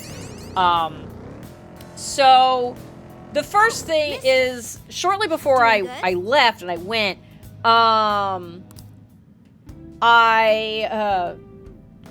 Sassy was relaying some information to me, and she was like, "Yeah, I tried to get this information. I asked the question, but then we got distracted because Sassy Toddler did something funny." And I was like, okay, well, like, what though? So apparently he was a little farty, a little gassy toddler, if you will. As toddlers are. As toddlers are. Would you say that like this is just is that just the way toddlers are? They just constantly are tooting? Yeah, they haven't built up the gut biome like we have. Interesting. Many years of a relatively healthy gut biome, I would hope. Fuck, I'm sorry, I needed an additional 100 not to get up to 100. I still need 17 more. Fuck! Alright. So apparently he was a little tooty. And Whoa, these tunnels are Sassy so says echoey. to him, like, he's like walking around and is doing little toots while he's walking. And she goes, "Oh, are you feeling a little gassy there?" And he goes, "No, my poops are singing." Oops, are singing. My poops are singing. I should have been paying a little bit more attention. This is fine. We really do this? Yeah, I was like, this is very kids say the darndest things. Like, I don't know how you come up with that. Use blessed No, touch. they do Enemies say the weak funniest against things. Psychokinetic moves should help. It's weak to nuclear moves. Alright, so we need- Psychokinetic moves should help So here. nuke Curse and skills are psych. ineffective. Stay focused. Yeah, just like psych everybody. That's fine. So there was that. So anyways, story you don't know is, so he has a little, okay, this is not going great. This guy's too powerful. This is so sketchy. Like this, he is lying to us so much. Anyways, so he's got this little toy that is like a tiny like plastic trumpet. And it's got buttons on it. I don't know if the buttons do anything. But when you like blow air through it, it makes a sound Last one. that I would say is very equivalent to the No holding back. oh god. We can end this quickly. Oh, I do always see a new thing! This is my favorite one. This is my favorite one. We'll go back to the story in a second. I'm so excited I finally get to see a new Showtime. It's showtime. What? Pardon me. Okay. Ready for pain? Save room for Let's end this. Okay. Here it comes. Rest in peace. That's incredible! Now, let's Oh, get to good I work, love everyone. it. That's the best one! Oh my god. That's what Gwen's gonna do next time she runs out of spell slots. Is just grab a chair. There you go. Grab a Fucking- chair. Hit them hard. Battle's over. Fucking incredible. Let's get going. Yeah, it'll be Gwen and Artemisia. Artemisia. Oh, like, yeah. I'm so sorry. God, that was so good. Okay, anyways. So he's got this little trumpet thing that makes the same sound as, like, those rubber chickens, is the best way I can describe it. I don't know if it's intended to sound like that, but the way he uses it, that ends up being the result. Will more flowers show up? Oh, no, you're there. I don't want that. Or the flower, they're not gonna, like, regenerate or respawn or anything. I just, No, it they're is not. just, it is what it is. Fucking fuck. Alright, we'll go to lower area then. And I guess I He'll just... show back. He'll show. I mean, what you've seen him 3 times already on just. Yeah, this but I don't particular- like that I have to like try to just like hope he fucking shows up. You know how I feel about RNG. And for someone who plays D&D, yes, I'm acutely aware of how you feel about RNG. Yes. Alright, anyways. So he's got this toy and it makes like the rubber chicken sound. Mhm. So he is in the living room with Lodad, who starts and they're like dancing around and whatever. And Lodad starts going, like, if you're happy and you know it, and he's like, clap your hands, or like, if you're happy, you know it, like, stomp your feet. And he's doing this, and at some point, Sassy Toddler has picked up this little trumpet. Uh-huh. And we're in the kitchen. This is shortly after the hodgepodge moment. And for everybody else who was here earlier. And We just hear, if you're happy and you know it, and then and then the trumpet just screaming chicken sound. If you're happy and you know it.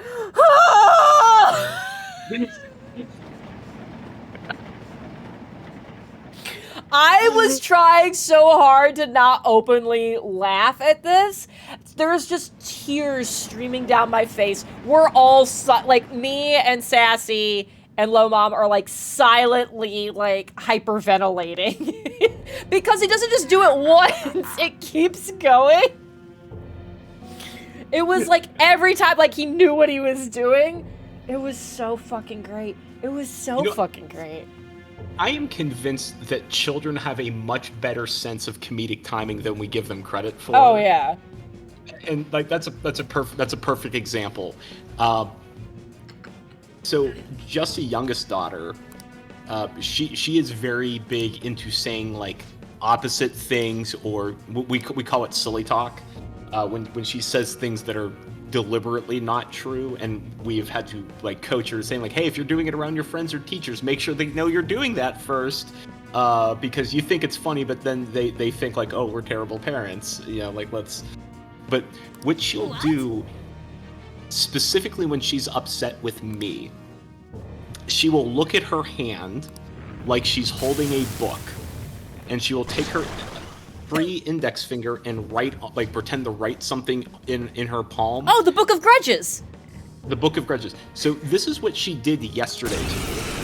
I said, you know, it's time to go upstairs. We need to take a bath because it was getting near bedtime. And she's like, no, we want to keep watching TV. I'm like, sorry, girls, we have to go upstairs, get a bath, and get ready for bed. So she just very calmly looks at her hand and starts scribbling her finger on it, goes, that is very boring. Good to know. Wow, fucking brutal. Okay, so not quite a Book of Grudges. Not quite a Book of Grudges, but the fact that she paused to go, good to know. I'm like, wow. Yeah, damn. Delicious. Aunt Jen has been talking to you, huh? Apparently. God, savage. Exceed yours. Okay, we're gonna do this. This is not doing a lot of progress. Oh yeah, he's not doing good! He's seeing the light. Huh. Yeah, and I can't switch him out right now because I don't have that ability yet. Okay. This is fine. This is fine. This is gonna be okay. All right, so I could switch him here. You could. Does that uses my turn? That uses your turn. Yes. I feel it's probably better to have another person though. Yeah, get rid of this fucker. Bye-bye. And then Haru? We're on. Sure. Yeah, bring Haru in. Okay. Let her see a little action. You do it. Noir, front and center. With her axe. Oh, perfect! Okay, great. This is cute, nice, like, cute skirt, light leggings, and a battle axe from, like, 14th century Europe. You know, as you do. As you do. Chase my wrath. The other... Oh, do I have... Yeah, okay, yeah, damage. I don't think it's gonna do much, but I just want to fill out the thing. Oh, okay. He's not resistant. That's fine. The other thing that I got from Sassy Toddler, toddlers' pronunciation, not their strong suit, to say the least. Yeah, like Percy. Yeah, like Percy. Definitely like that. So, we're sitting at dinner, and at least this one I knew what it was off the bat. I'm really bad at speaking toddlerese. Like, there's so many, Sassy, there were so many things Toddler said that I was like, I have no idea. I would look at her and be like, I'm really hoping that you will translate for me, because I don't know what's happening right now. Nice. Oh! Sure? Yeah, go for it. I'll knock some sense into them. Yeah. Do it. This is great. This is super great. This is wonderful. Way to go, Gwen. He started saying uppy sauce. Here it comes. Uppy sauce. He's asking. Yes! Is it the same one again? I wasn't listening. Yeah, it is. Okay. We're gonna watch it again because it's fucking great. And I did learn from a previous one that some dialogue can sometimes be different. So let's just see if anything. You're not done yet, Nope, seems all the You same. ready? Always. Okay, Watch this. totally fine. Double death blow. So yeah, was asking for applesauce. And I understood that, but I did really appreciate uppy sauce. And I was like, Uppy sauce. uppy sauce is exactly what I'm gonna call my drinks for Persona. This is my uppy sauce, because it's the only thing that keeps me going. And then, sassy husband was like, unless you have too many, and I went, and then it's downy sauce. So anyways, Aww. that became the joke of like, I was like, there's a bell curve for the sauce, and there's a certain number of drink that is uppy sauce, and after that it's downy sauce.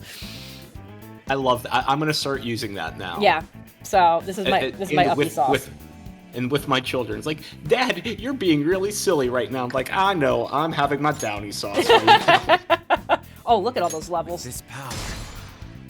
Oh, I might have to like pay attention to make choices. This will Shit. help me do better. Okay. I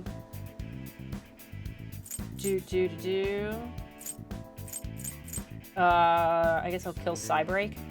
Yes, that is the correct choice. Oh, that's the only one I had to do. Great.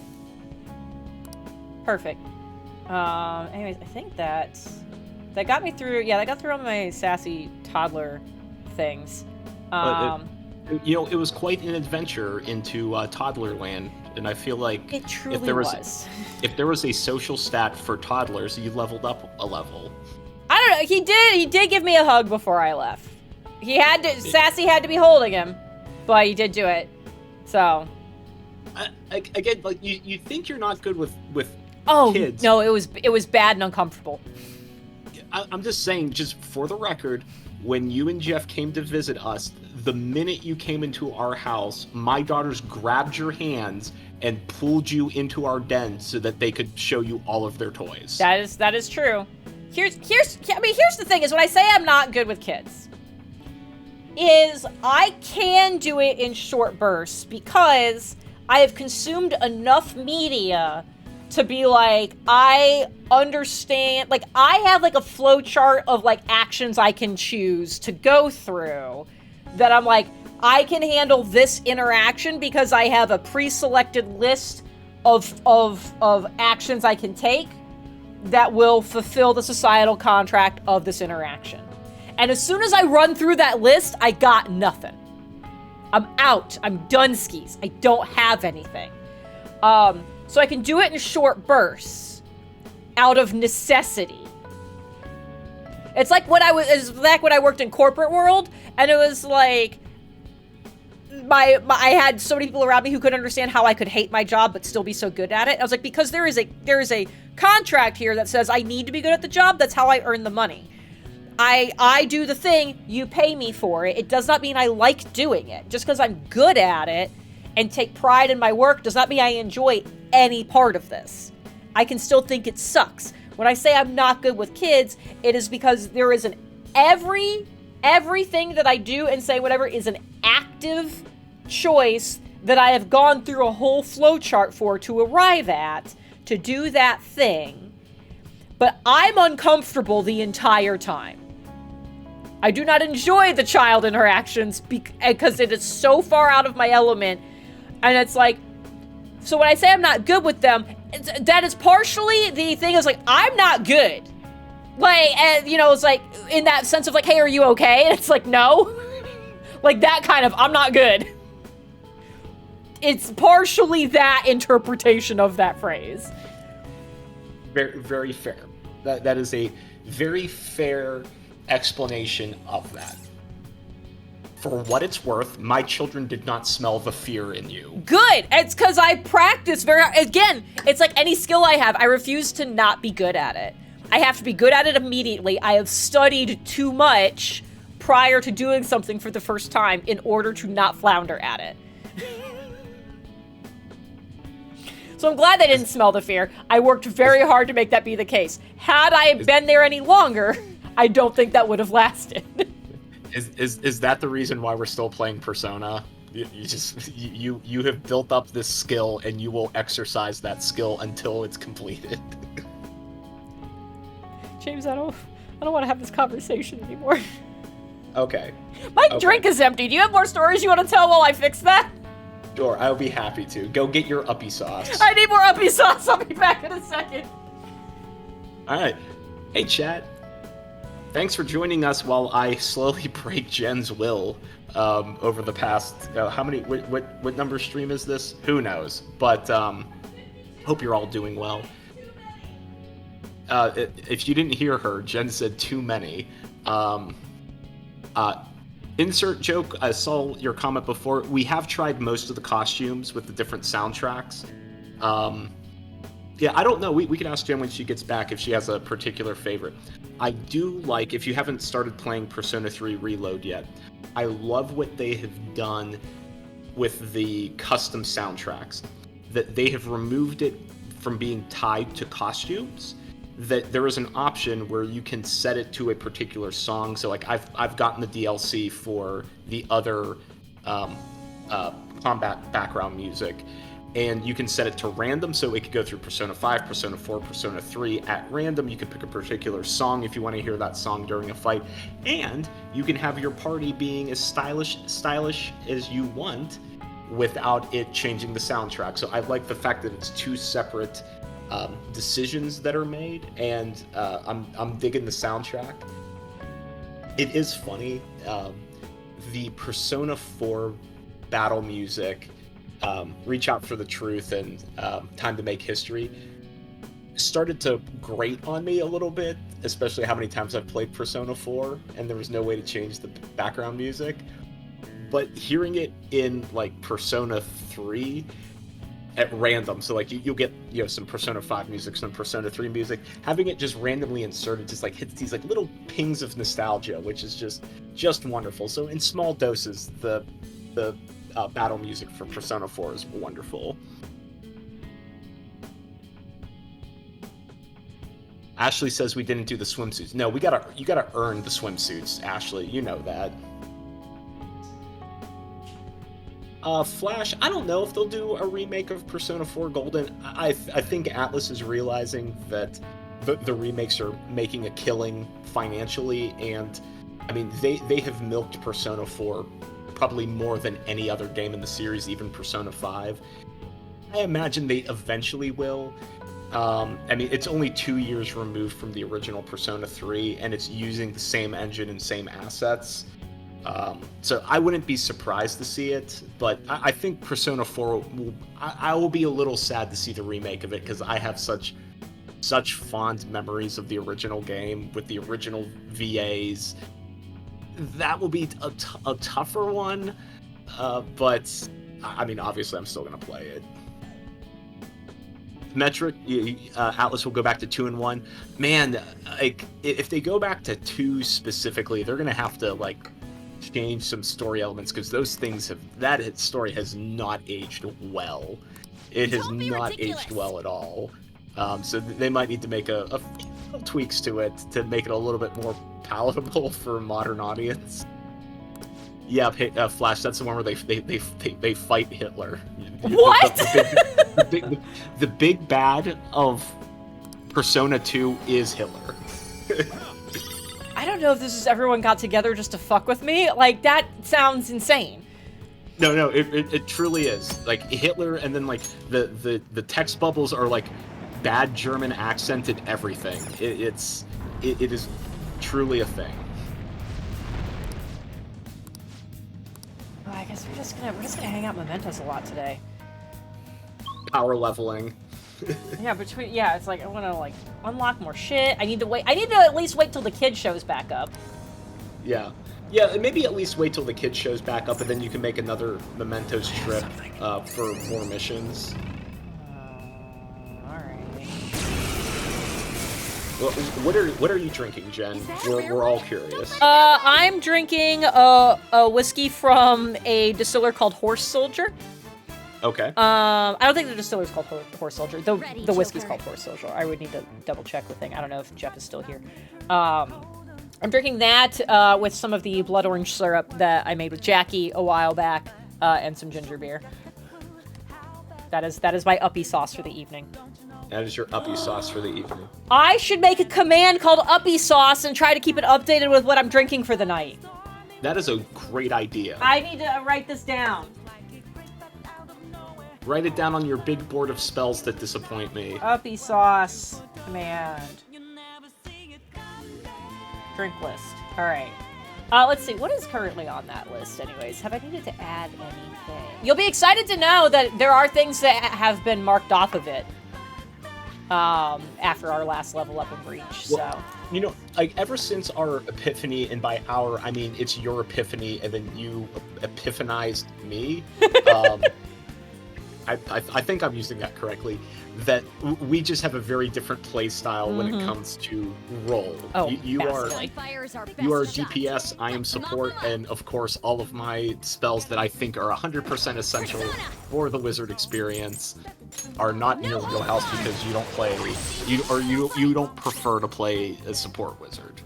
yeah. I think the only thing that I would also consider kind of essential that I didn't take was a specific character choice. Like the fact that I don't have Find Familiar is fucking wild. Even I am like, I kind of wish I had it, but from the character standpoint, I'm like, Gwen would not.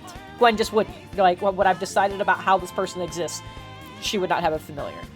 And that's the only one that I'm like, yeah, that's kind of a quintessential. You should have that. That I don't. The rest of them, I'm like, nah.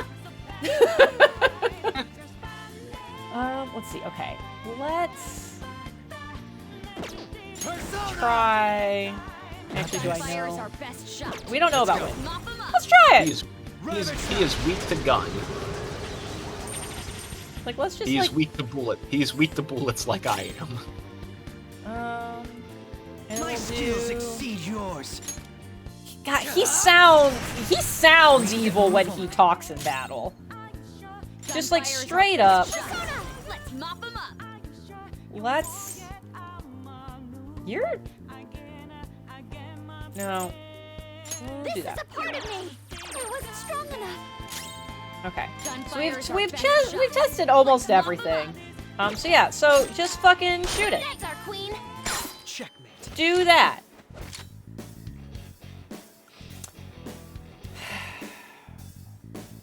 There is an achievement for like adding one of these to your like keeping one. Whatever that, I can't remember the right words for it. But he does give you a lot of money, and I feel like I would rather have that. It's fine. I never took you for an achievement seeker. Jen. It's one of those things that like I don't necessarily like go like out of my. I guess it would be a little going out of my way. It's one of those things that like I do like seeing that bar full if I can, and being like, yes, I got all of them. But like there are some things where it's like sometimes I'll look at the achievement list and I'll be like, no, I know I'm not gonna get that. But I was like, yeah, they're looking at an achievement where it's like the only reason I haven't gotten it is just because I haven't gotten it. Then I start going, maybe I should. I'm worried that Carl has all capital letters saying he has a meme in the Discord. Can't wait to see that. No, I know what you mean. There's a certain level of extra effort I'm willing to go for. Yeah. For a particular achievement, but there were some that, like, if it just does not sound like it would be a fun endeavor. Yeah. Like, even in one of my favorite games, so Persona 4, one of my favorite games of all time, there was an achievement to hear Rise say every one of her combat lines while she navigates.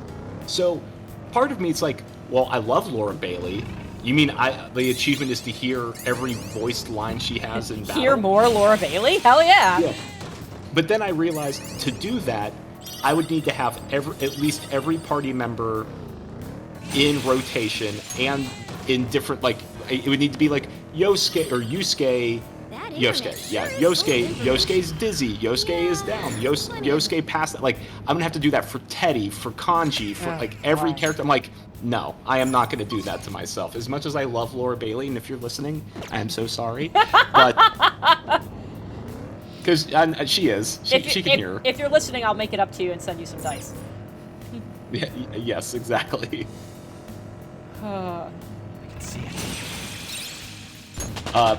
But speaking of Laura Bailey, this very tangentially, Liam O'Brien, he was originally one of the original cast members in Persona 3, and I think it was very nice of Atlas that all of the most of the original cast, except for a few people that no one likes to work with anymore for reasons, they brought them all back, but they're voicing the adults in the game, which I think is a very nice. Oh, that's fun.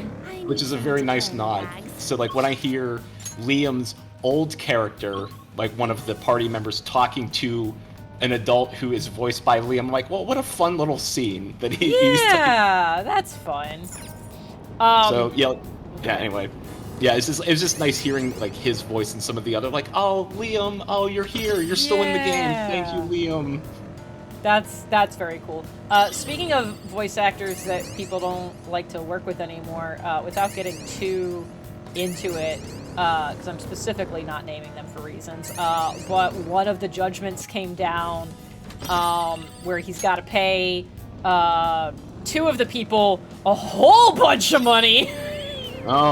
Oh no. Karma finally karma'd real good. Yeah. Oh no, what a terrible outcome for all those involved. Yeah. Flash. Oh, Flash, you blaspheme in this chat. How dare you, sir? No, but like that character was a giant dick and a big problem. So, I did a lot of cursing Liam and Travis in that game. This is what I saw. But I mean, that's just how good of an actor they are. Oh, that they yeah. can make you feel that way. Like, I'm not saying it's like the same way that I like, yell at Robbie Damon in this game. Like, I know, like, I do understand it's not them. I do get that. I mean, we've been the cons. There's some people who have a really hard time. Don't get it, yeah. Oh boy. Oh boy. I think I told this story many years ago, but there was a Game of Thrones convention that came through Nashville, and there were a lot of content creators that I follow because they have really insightful analyses of the text, and I live for that kind of stuff. And I was like, they're in Nashville.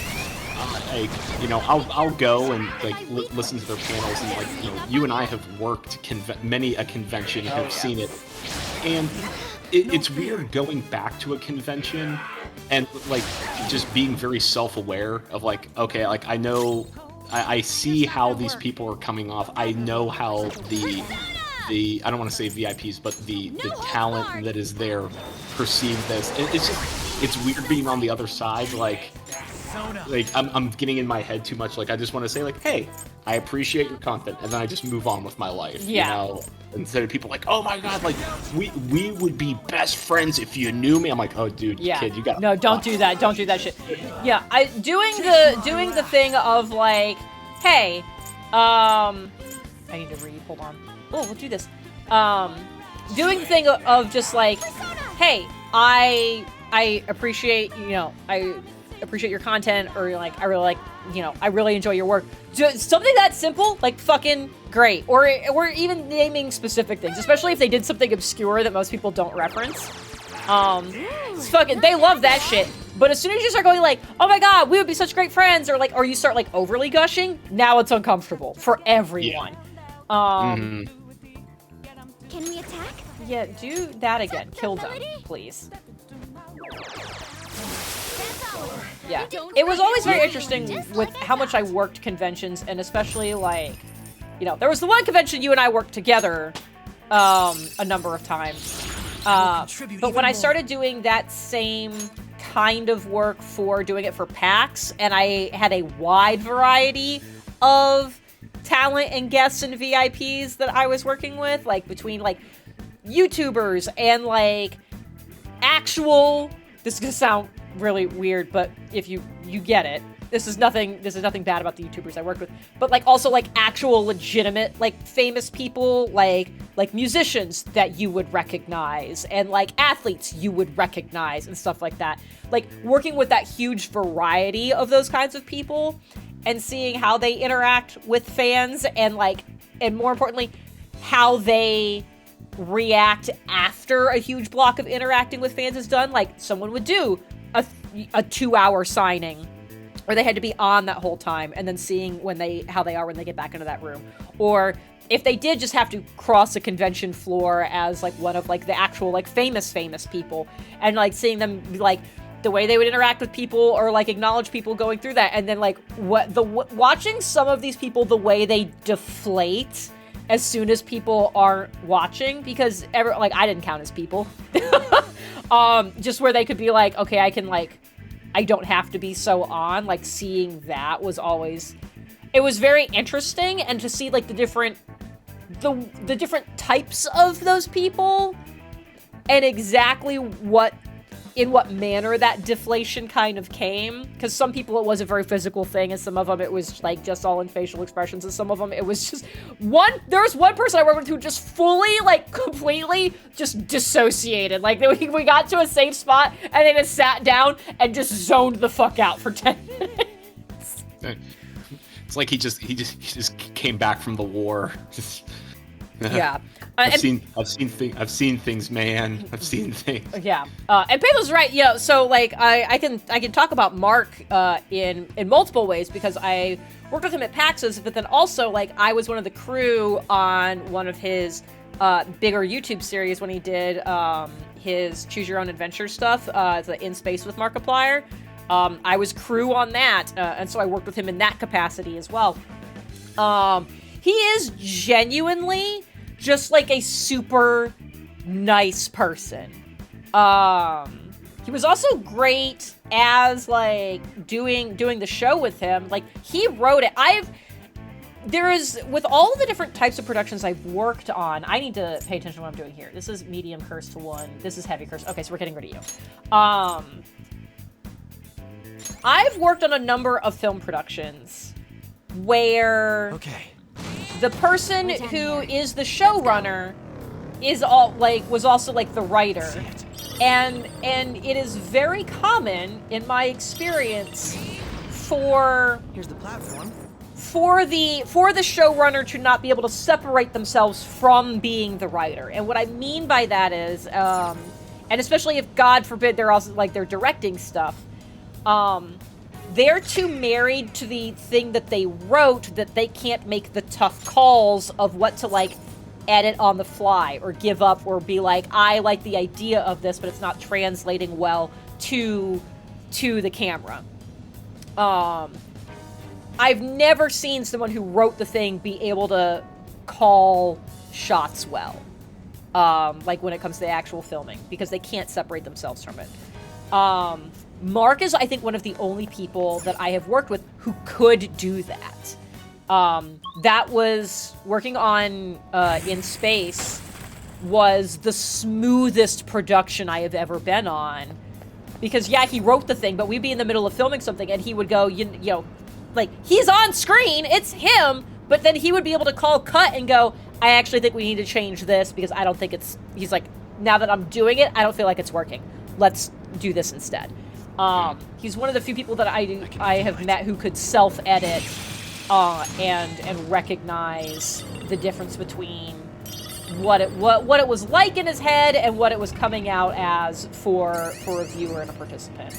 And I was like, damn, dude, it's fucking great. Also, like, the best, like, rap, like, it's customary for, like, when you finish a production, like, a bunch of people will do rap gifts, like, the head of a department will do them for, like, the rest of, like, their department or whatever. There's usually something for the production, like, as a whole. We finished In Space, and Mark, with his, and when I say rap gifts, like, these are things that, like, people have paid for, like, out of their paychecks, out of their money. It's not like the production was like, here's money, go get your team something.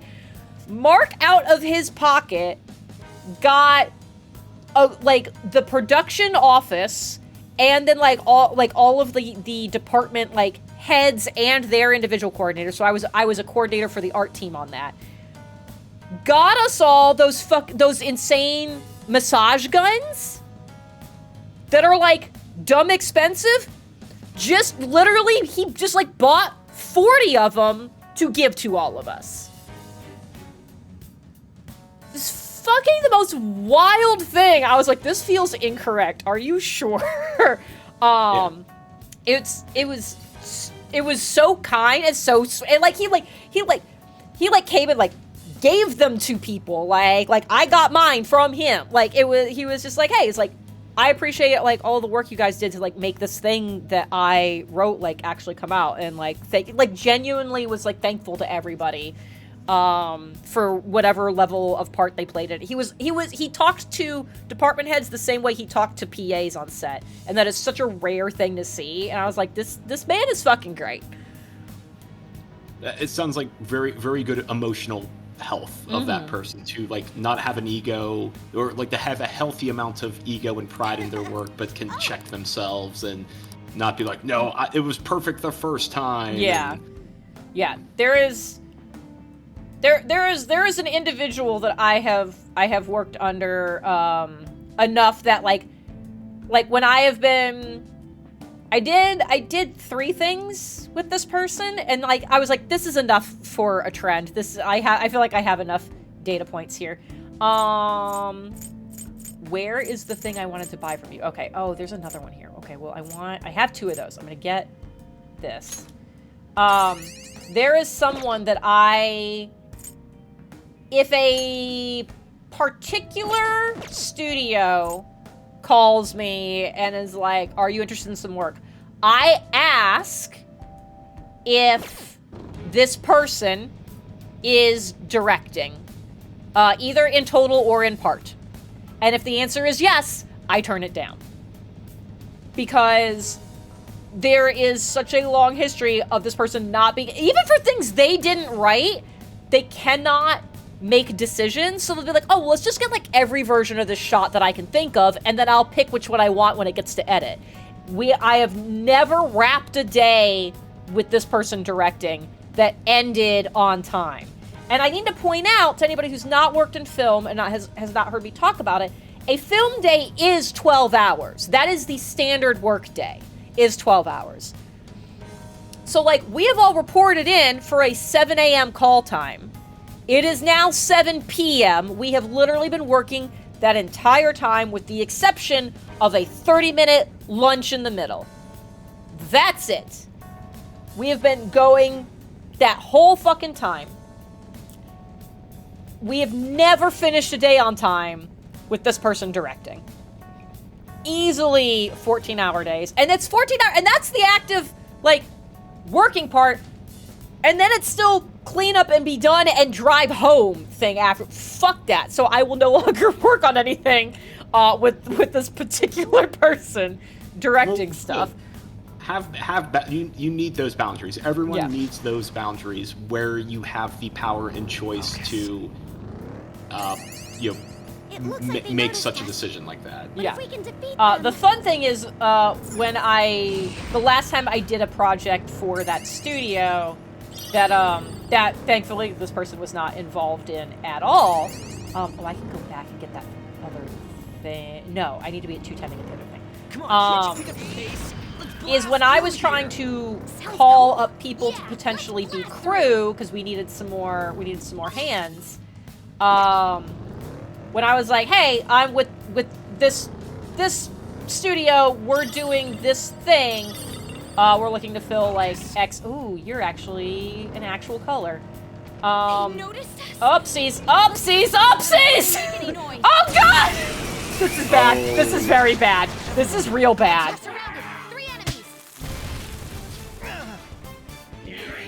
Oh no. We're okay. We're fine. We're fine. We're so fine. We're so fine. Everything's great. Everything's super great. Everything's good.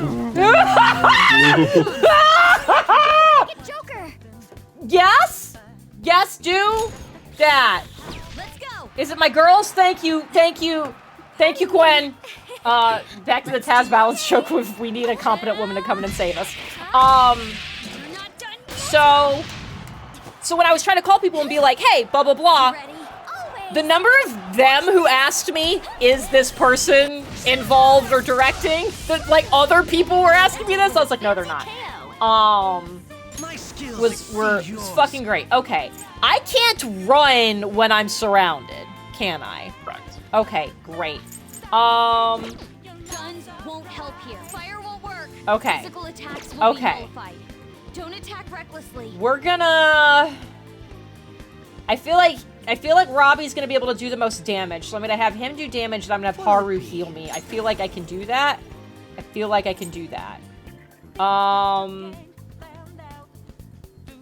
We'll do...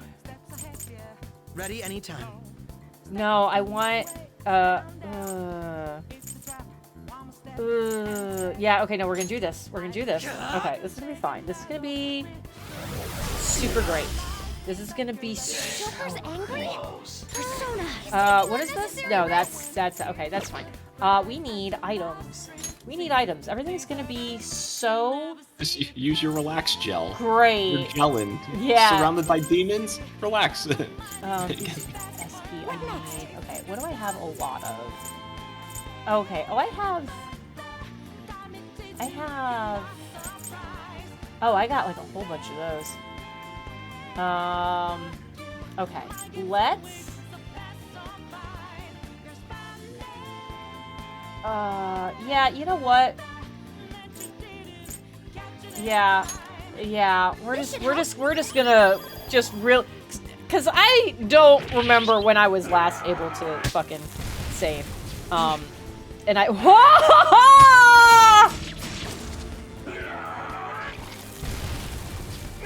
We're okay. Everything's fine. Oh. Okay. Okay. Why does he have an X in front of him? I don't remember what this means. That means he orders. will repel or block physical attacks. Okay. Weak to bless skills. Okay. Do we have any ready? That's fine. Okay. Persona. We'll just nuke everybody? You just nuke everybody. Great. Perfect. Love it. Alright. And you're weak to bless stuff, so let's just try to fucking annihilate you, please and thank you. Crown. That was not as annihilating as I wanted it to be. So just do it again, though. Do it again, but better. Yeah, just keep doing Get this. to their weakness. Nice work, Crow. Okay, and I need you to... We're gonna do this again! Just to be safe. If you're gonna Fine. run, now's your chance. Persona. Okay. We know he's weak to Blaze. Bless. Well, bless his heart. Yeah, what is this one? No, I don't think it's gonna work. Okay. You're mine. All right, we're good. Everything's... Use your Sheikah monk to kill him. Yeah. Why is he not dead yet? Oh. That was Arms of Hadar. Thor's help. Yeah, oh, it is D&D time. Yeah. Yeah, Arms of Hadar. it is Yeah. D&D time. Yeah, I think there's only... Yeah, totally something Emil's never... Why would he have access to that? No, Weird, right? definitely not. Anyways, Ready, Joker. I don't really have anything new D&D to talk about because we haven't had Breach since the last time we talked about this. I have 2 generic D&D things, but I can't bring up anything in the game that I'm running for you guys because I can't share that. Sure you can. No. I mean, Ashley and Sassy, I don't see them. I think they left already. Oh, okay. Well, I can just make sure you know things then. That's fine. They're in front of me, though. I could run now. On guard. Right? Psychokinetic Yes. moves. Okay. Fire's not gonna work. Um, Aggravating for such a weak enemy. They're weak. With physical Okay. attacks, won't help here. this button? Escape. Yes, do that. Okay, I'm looking for a way out. Okay. So while she's looking for a way out, do I keep attacking? Do I tell everyone to Make this flee? quick. How does this work? I have not So, really run from fight. Yeah, basically you just need to buy time for Futaba to find an exit. Okay, so what I'm hearing you is just need to- guard you everyone. you just need to survive. Okay, let's see. What are you weak to? You're psychic. Fire's not gonna work. It's weak to nuclear moves. Yeah, you're strong against the Let's end things this that what's quick. his butt It's weak has. and vulnerable to physical strikes. Like I could Psychokinetic. try. It won't be Yeah, a we're all just gonna do that. We're all just gonna. If you're Tactical gonna run, withdrawal. Oh yay! Good. Thank Jesus. All right, we're fine. Get in the car. Okay. Oh, I think you tried to make a joke. I heard get in the car, and then you were gone. I like that even though you retreated, Gwen still leveled up. 'Cause That feels right. Even when retreating, she's still learning and leveling. Oh, I didn't notice them all saying unknown before. Did the ones in the previous area say unknown? I saw all the things that that had big Tombstone vibes, but I didn't think they had writing on them. You always notice something new when you dig a little deeper. Yeah, it's not right. All right, good. Okay, We're here. Yeah, for D&D, I only have a few things. One, your little Twitter exchange with your sister. Yeah. Yeah, that was fun. So I feel like for everyone else's benefit, for those who are not on Twitter, which first of all, good for you. But oh no, I do just need to leave because I'm not at 210 yet. Yeah, we're just gonna fucking leave. So what happened was I was doing some prep. I can't save. I can't. Oh, I can save now. Actually, never mind. I can't. You can. All right. Yeah, I can only save in I'll certain just add areas, which is this. why I hadn't done it yet. But I can save here. So yeah, so for those who are not on Twitter, I'm going to interrupt myself and say, James, should I heal up and try to keep diving, or can I just can I warp to this point whenever I come back to Mementos? You can warp to this point when you come back. Okay, because I feel like I do need to get to the bottom of this eventually, but I feel like I'll just add everyone's in a not great, I'm running out of soda pop, health is getting sketchy, I feel like I should probably peace. I would agree. I think you've spent 2 streams for the most part in Mementos. You made a lot of good progress, and the important thing is that you can advance Shogi player now, Yeah. so. Okay, so I have to go here to be able to exit, correct? Yeah, look at all that progress you've made. I have so many flowers, I feel bad abandoning them. I do also remember somebody, I don't know who it was, I think while I was gone making more uppy sauce, someone asked what my favorite outfits were. I don't have that favorite outfit except for Morgana as Afro Kitty. And Jamf agrees with you. Yeah. That is the one rule if I'm replaying Persona 5. Morgana needs to be Disco Cat the entire game, and I'm okay with that. Do I need to do anything in the Velvet Room while I'm No. here? Okay. No, we if we want to do any Persona fusing, we can do that off What do you stream. wanna do? But you'll be okay. Okay, cool. Great. So yeah, so on Twitter, so I was doing some session prep earlier this week, and I was prepping something, and then I went, hold on, I need to check people's character sheets to make sure that there is not something that will completely trivialize a thing.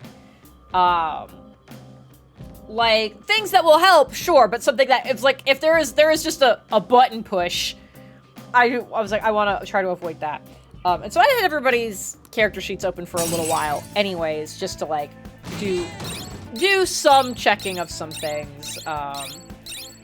And while I'm looking to make sure nobody has a get-out-of-jail-free card for this thing, I'm looking at, I was looking at someone's sheet, and I put together, there's something I saw on the sheet that made me alone, out loud, go, what? What is that? No, wait, what? No. Griff got concerned and is looking at me because I'm doing that laugh in the middle. And so I tweeted that I had this moment. And so Sassy and I had an exchange where I was like, absolutely screenshot this and take this to your secret player chat so y'all can talk about what you think it is. And she did. So, and she did. Yeah. So I know that you guys started discussing what you thought it might be. And I enjoyed seeing some of the vague screenshots from that. Particularly Ashley needing to explain to her mom why you don't just look at someone else's character sheet. That it's like reading someone's diary. I thought that was fucking great. Yeah. So I'd love to know how that conversation went between you guys. Yeah, no, like, everyone thinks there's, like, one or two things that are in there that would be, like, weird, because level 7 is one of those weird levels, because it's right before, like, the, either, attribute increase, or you pick a feat, and that one's usually, like, okay, yeah, like, that's a big milestone, and that can change, like, how your character plays. But that's kind of expected. Level 7, there's like some weird abilities that come in, and I don't know. Like, I think everyone has something that it could be, like just like either a weird monk thing, a weird druid thing, or a weird warlock thing. And of course, we all think it's one of our things. So we'll just have to see. But I will say, it doesn't matter who it is. I will say, doesn't have any clues, everything that's in my character sheet, every spell, every feat, everything that I have chosen has been very deliberate. I mean, I know, yeah, here's the thing, is I think what I ended up saying to Sassy was like, and I don't know how much, if she shared this with you guys, the thing that made me go, oh, fuck, is a way that choices that have been made combine. It's not a single choice that someone made that made me go, ah, shit. It is how a number of choices come together. Yeah. And it was me giving you guys level 7 out of spite for some other thing, that has fucked me. And what I ended up saying to Sassy was, my reaction to this was two parts, and it was, if this was accidental, fuck me.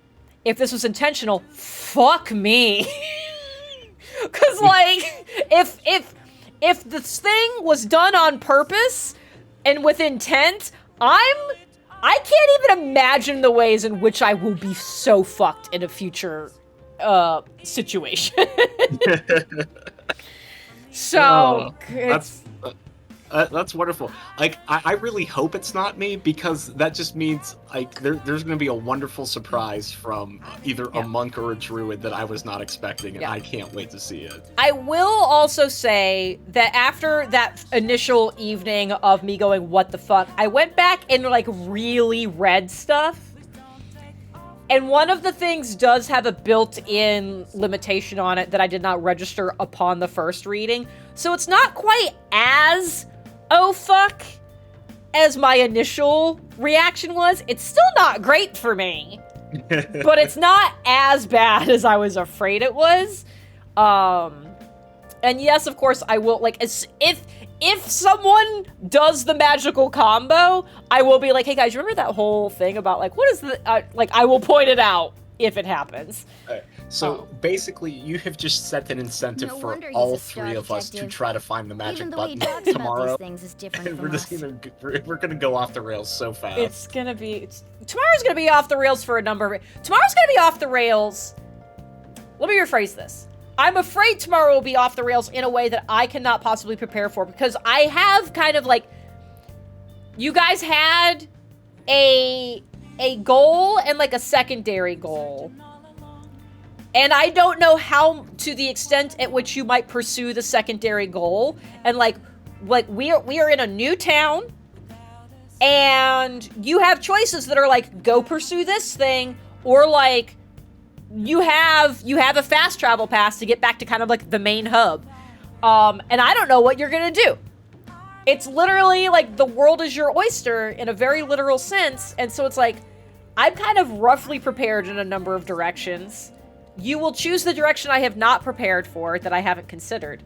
I know this. What was that? Of course we will. I'm just Yeah. going to tell you right now. What we're going to do is we're going to choose neither choice, and we're just going to like truly freelance and just go completely off grid. As long as Ashley doesn't start fucking asking me what every horse's name is again, we'll be fine. Really, that's the bar of fine and not fine. I feel like it's a really good. I feel like that's a very good bar of like, how does this compare to asking Jen to name 2 horses? Or like asking to having to be horses and ask them their names. If you can like put everything on that sliding scale. You know, I think in that particular situation, I think I recognize the value, and this is being sincere. I recognize the value that people have said having 2 DMs at the table helps out so much. So I haven't been a part of a group like this, but I have friends who have played in like a 6-player D&D group where 2 people are DMs. One person is the like takes care of all the technical stuff, and the other person is the storyteller. And then there were 4 players at the table. So 6 people total, 2 DMs, 4 players. And I think having that like extra person to be like, hey, you're gonna be my proper noun generator while I focus on like all of the combat intricacies and the technical stuff, and you could be telling the story so that I can focus my brain on how I can make this fun but challenging on a technical level. Here's the other problem that I have, as like an overarching like DM skill that I know I need to work on, is I do need to be better about having lists of names and things like that. Because I do think it's also a very clear sign, if you guys talk to a person and I already have a name for them, that means I have thought about them. And I feel like there's the meta of like, okay, she was ready for this. This person has to mean something. And I feel like I can get away with it with the fucking horses. Because why on God's green earth would I assume I would need to name the horses? But as far as like general like NPCs and stuff go, like I think there's a difference between like you were like, hey, I want to go find a shop that does this specific thing, and I was like, okay, cool, like you want that thing, it's not unreasonable that I didn't have that prepared, so yes, I do need to invent people's names and whatever. I feel like that's fine, but where like you're like in another place and you're like, hey, I want to talk to the guard that's here, what is their name? I know I need to more seamlessly be able to be like, oh, it's this, like, here's a description, and here's what they look like, and then if you ask them what their name is, I have a name for them. So that way there's not a very clear indication of, is this person important, and for some reason. Yeah, it's the Bethesda, this is an essential NPC. Oh, you must be important. Yeah. There's sulfur leaking from the tank. We need to do something fast. It's fine. I'll just use this chopper. See? The acid and the sugar so are reacting. anyways, yeah, tomorrow I don't know what to fucking expect. I know there's like the clear options. Maybe you guys will follow one of those. Maybe you won't. I don't know. So it's like I'm prepared with some things, but I have a bad feeling it's gonna be a lot of improving and shit on my part. Clear is such a wonderful adjective that can mean so many different things to so many different people. Like how we were clearly convinced there's a traitor among the caravan. Let's find them. Yeah, there was that, I guess. Yeah, it'll be interesting. Yeah, and I did realize earlier that yeah, I owe one of you a message. So I've kind of forgot about that. So I need to go dig through previous messages for where the initial request was made, and then prep a thing. Not that I owe one of you a message now. I owe one of you a message during the game. So chew on that for a little bit. Ooh, so intimidating and exciting. Ooh. Isla! Thank you very much for the resub. Appreciate it. Yeah. So, yeah, it'll be interesting. I'm excited to get back into it. But I feel like the energy is gonna be fucking weird because we were down for a week, and we already kind of had some weird energy. And tonight, tonight has had a bunch of weird energy, and I get the feeling it's not going to be used up, so it'll be fine. Let's bring that pre-Friday energy, guys. Yeah, it'll be a good time. Well, speaking of Friday energy, I am having my games. Congratulations! All right. I'm clapping if you can't hear it. Yay! Okay, so I just need guts and kindness. Just guts and kindness. Oh, I dropped my controller. Shit. Oh, where'd it go? It bounced very far. Wow, that's impressive. I'm truly glad. Like, the only thing that stopped it is the fact that it is corded. So, yay for quartz. Okay, so I'm writing it down. Just guts and kindness. I have a sticky note right now that I've just scribbled stuff on for tonight that just says, Ashley grapes, exclamation point uppy sauce, guts and kindness. A week from now, Jen is gonna be like, what the fuck is this? This is Thieves' Cant. I have left myself a message. It's like Memento. God. Don't trust this person. Got it. All right. Yeah, but Friday I will be hosting my Game Zero for my campaign. We are getting it off the ground. I am prepped. I have all of my notes and formats and tables ready for everything. My sister is serious. Her determination to win this fight is reflected in that casino. Okay. Are you gonna talk a long time or a little time? Why don't we finish this? And then Okay. She won't be easy to beat. I know that better than anyone. Good news. The similarities between Gwen and Makoto do end at Gwen does not have an older sister who will fuck everything.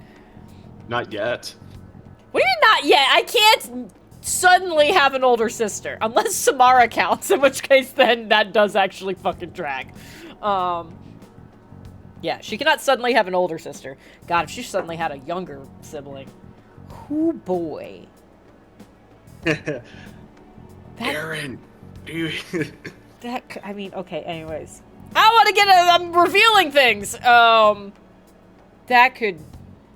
be a hell of a... Jeff bought a thing. Oh, yay, you did the thing. I will make sure I set things appropriately. He bought a thing that is technically going to be a business expense, because I get to use it for my stuff. So I gave him my business card for it, and so he needed to let me know that he did it, because my card is going to yell at me. Because it's going to be like, hey, did you mean to spend this much money? And I'll be like, yeah, I did. We're getting a fancy 3D printer. Ooh. So congratulations. Thank you. He's going to teach me how to use it, so that way I can print stuff without having to go, honey, I need the thing, please. I want to understand our situation as soon as possible. Let's go to the palace today. I don't know if we're going to go today. I don't know when I need to go. James, this will be a question I ask you later. Probably, yeah, good thing we're not in Mementos on fucking Halloween. Yeah, you need to go. You need to go around town and admire everyone's costumes. I don't want to tell her that's a good idea, because I feel like I'm agreeing to go to it, and I don't want to do that. I don't want you to, like, automatically bump me there. But I don't want to tell her to calm down. That also feels bad. Yes, Flash. It is expensive because we're buying a good one. We have a farm of this particular one at TurboDork making stuff for us. So I've seen it in action. It's very cool. It's very user friendly. But damn. I'm gonna tell her to calm down, just because I'm afraid this is committing to doing the thing, and it's gonna bump me to the hideout after school, and I don't want to do that. Sorry. Perhaps I am getting a bit too high-strung. I'm trying to think of how Gwen would respond to someone telling her to calm down, and I think I've come to the realization it depends heavily on who does it. I was just about to say it's gonna depend entirely on who says it. Yeah. Yeah, I'm now thinking of, like, the spectrum of who could safely say it, and that's a very small group of people, and then the people that she would just kind of be like whatever about, and then who she would get legitimately angry with. And I have very clearly put every player character and every NPC that we are friendly enough with it, that might feel like they could tell Gwen to calm down, who might say that, I have immediately put them all into those buckets. I know exactly where everyone goes. Yay! I can't bear seeing my sister I have like a this. sinking suspicion I know exactly We'll where stop Vasile her, is. no matter what. Yeah, I have a suspicion you were probably very correct. Yeah. I didn't know a fireball could feel. I didn't know a fireball could feel this way. Yeah. Yeah, because don't forget, I got those fancy meta magic points. I could make it not feel like fire if I wanted it to. I could make it feel like anything. I could change what damage that does. Gwen suddenly learned smite. Yeah, fireball as smite is truly a thing that would happen there. If you're going by any chance, let me know. I'll make sure I'm ready at a moment's notice. Nope, no power word kill. I have very strong opinions about that fucking spell. Even Gwen versus... Ooh, this is actually a great question. Let's assume I get to 9th level spells. I have strong opinions about power word kill. I think it's a bullshit spell. If Gwen had access to it in the face of the fucking triumvirate, do I think she would use it? I don't know. I mean, I think similarly to like who could safely tell Gwen to calm down. It depends on circumstance, situation, and so many other things. Like I can imagine a scenario that would push Gwen to use that on the triumvirate. Yeah, I guess the problem is that Jen hates the spell to the point where like taking it feel like that. No, fuck that. But like also like Gwen now knowing that spell exists. Gwen knows that spell exists because she just watched it almost get used. Gwen knows it exists. Despite my feelings on it, would Gwen go, fuck, I need to have this in my pocket for a final fight scenario, knowing that there is no save, there's nothing that they could do about it. Fuck. Oh, I have to struggle with this now for a little while.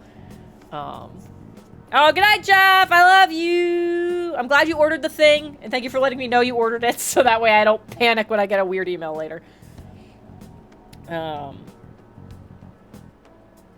Yeah. I mean, this is also the assumption that we would get to the point where we get to learn 9th level spells, but I should think about that a little bit.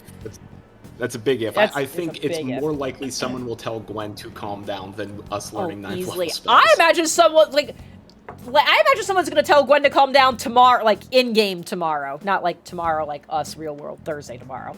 I imagine when we all wake up in the next session, shit's gonna get real and someone, I would not be surprised if someone told Gwen to calm down. Yeah, no, I think... And here's the thing, as of everyone... Here's some fun tidbits for you to think about. If I think about would get legitimately pissed off at being told to calm down by bucket, I think that bucket of, again, thinking of people who are like, we have a positive relationship with, I will say that, like, of course, if someone in the triumvirate tells her to calm down, she's gonna be fucking mad about that. I'm talking about anybody who, like, in a casual, friendly conversation might try to be like, hey, calm down. I think that bucket is just Vasile and Wilford. I think that's the angry bucket. I don't think there's anybody else who would make me angry. Well, I will take that as a sign that I am playing a character so well that you're having a emotional response to that character. Yeah. Because I think if Nico, Rika, or Artemisia said it, Gwen would just be like, there would be like an indifferent response to that, like whatever. And then her two dads and her boyfriend, I think she would like varying levels of just like deep breath, like I don't love this, but I know you're right. Maria, Maria, I think I would err on the side of probably being mildly annoyed. She doesn't get the free pass. She doesn't get the pass that the rest of the indifferent party members get. I think I'd be mildly annoyed with that one. We're stuck in this cutscene because you put your story on pause and I got distracted. We're gonna go back to this. Never mind, we're done. You were one click away. I didn't want to say anything. It's like I just wanted to see how long you would be on that one click. God. Yeah, let's see. Yeah, Maria. Oh, Lucia should get pissed off because she doesn't know fuck all about her. So she's also in the bucket. Lucia, Wilfred, and Basile are all hanging out in a bucket. Yay! Oh, God. We formed our mini triumvirate of people who could piss Gwen off. And Corbus is just too grandpa-like that if he told her to calm down, she would be like, look, it's fine. She would, like, feel bad that he was worried enough to tell her to calm down. I guess actually in-game, he did kind of tell her to calm down when fucking Sergius showed up. That's kind of what that conversation was. He straight up told her, like, hey, like, calm down. And he got away with it just fine. And Gwen has been angry ever since. She was really mad about the Sergius thing. She's still mad about the Sergius thing. If Sergius is the one who shows up to like fuck, like they're like, oh, we don't need to send full ass triumvirate. Just like, hey, you need to make up for fucking up before you go take care of them. If Sergius shows up, she's not leaving that fight. She is going. She was like, I refuse to leave without killing him. I'm telling you right now. If he's the one who shows up, if he's the one who shows up in the plane of air to fuck our shit up, because I think we all know us trying to get information and do things is going to be interrupted by someone bad showing up trying to like rain hellfire down upon us. I think no one is under any illusion that's not what's going to happen. I don't think. Oh, you mean we just didn't get a hero's feast for the fun of it? Yeah, like there's no way we got a hero's feast for the fun of it. Although I actually have different thoughts about why we got a hero's feast. But we'll talk about that later. And like, if it's not triumvirate, if they just send the other two magisters after us, if they send Sergius and Tavilis after us, Gwen's gonna be like, absolutely not. I want to fight you two, and it's gonna get bad. But it's gonna be great. Anyways, I think we're non-voice acted stuff on. Oh, I get free time. Shit. So yeah, so you are doing your session 0 for your Friday group this Friday. You guys are actually starting. You're prepared. You've done all the work. You're ready to go. I'm ready to go. I am prepared. I have the backstories. I have the connections. I have plans for everyone. I have all of my note-taking abilities, tables to note things, to note NPCs, to note how NPCs feel about the party, so that, like, 20 games later, if they come back and find this NPC, it's like, how did they feel about the party when they left? Okay, good. I have it all. But here's our party. We have an elf druid. Pretty, standard fare. We have a dwarf oracle. And in Pathfinder, oracles are like warlocks, but here's the fun thing about oracles. They have a curse on them. It quote-unquote curse. All oracles get like a special, unique skill or spell. And every time you use it, your curse amplifies the effect. That's odd. There's a positive and a negative that comes with it. So like you get some positive effects from the curse, but there's some bad things that happen to you with that. If you use your special ability again before a long rest, it goes from a minor curse to a major curse, and things become bigger in both directions. And if you use it a third time, you've basically lost control of your character. Like you are now rolling d20s to see if you can maintain control of your character. Oh damn! So it's really cool. Like the positives and the negatives are very interesting. And then if you're in a really tight spot, you can push it and basically roll the dice to see if you are in control of your body. So dwarf oracle. Then we have a human summoner, which is. I'm gonna interrupt slightly. Yeah. I can't hang out with Robbie during the day, correct? That is correct. Okay, so I am probably better off going to hang out with Haru and getting the fucking vegetables. Yes, you can get your regular vegetables because you haven't gotten to rank 9 with Haru yet, so they're not fucking vegetables yet. Oh Jesus. Yeah. Is that the best thing I should be doing with my afternoon right now? Yes, that should be the thing that you do. I would recommend, because it's Halloween, just take a spin around, like, a few places just to see the costumes, because it's cute and fun, and then hang out with Haru. Okay. So, like, go to, like, Central Street or something? Go to, Oh yeah, you can go to Central Street, Akihabara. That should and the place where like the jazz club is. People will be dressed up there. Okay. Hey, hey! Oh God. All right, so I'll go do that. So you can continue talking about who you've got. So what's the third character? Nobody's dressed up.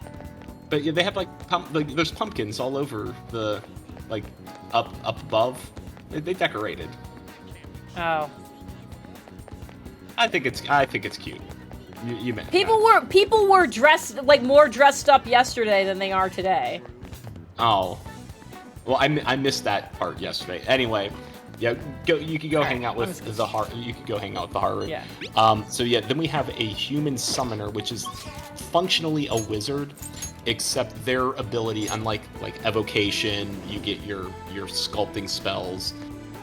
A summoner is almost like a Pokemon trainer that you can summon a fey creature. You can summon like there's different archetypes that you can summon, and they like a tank and you.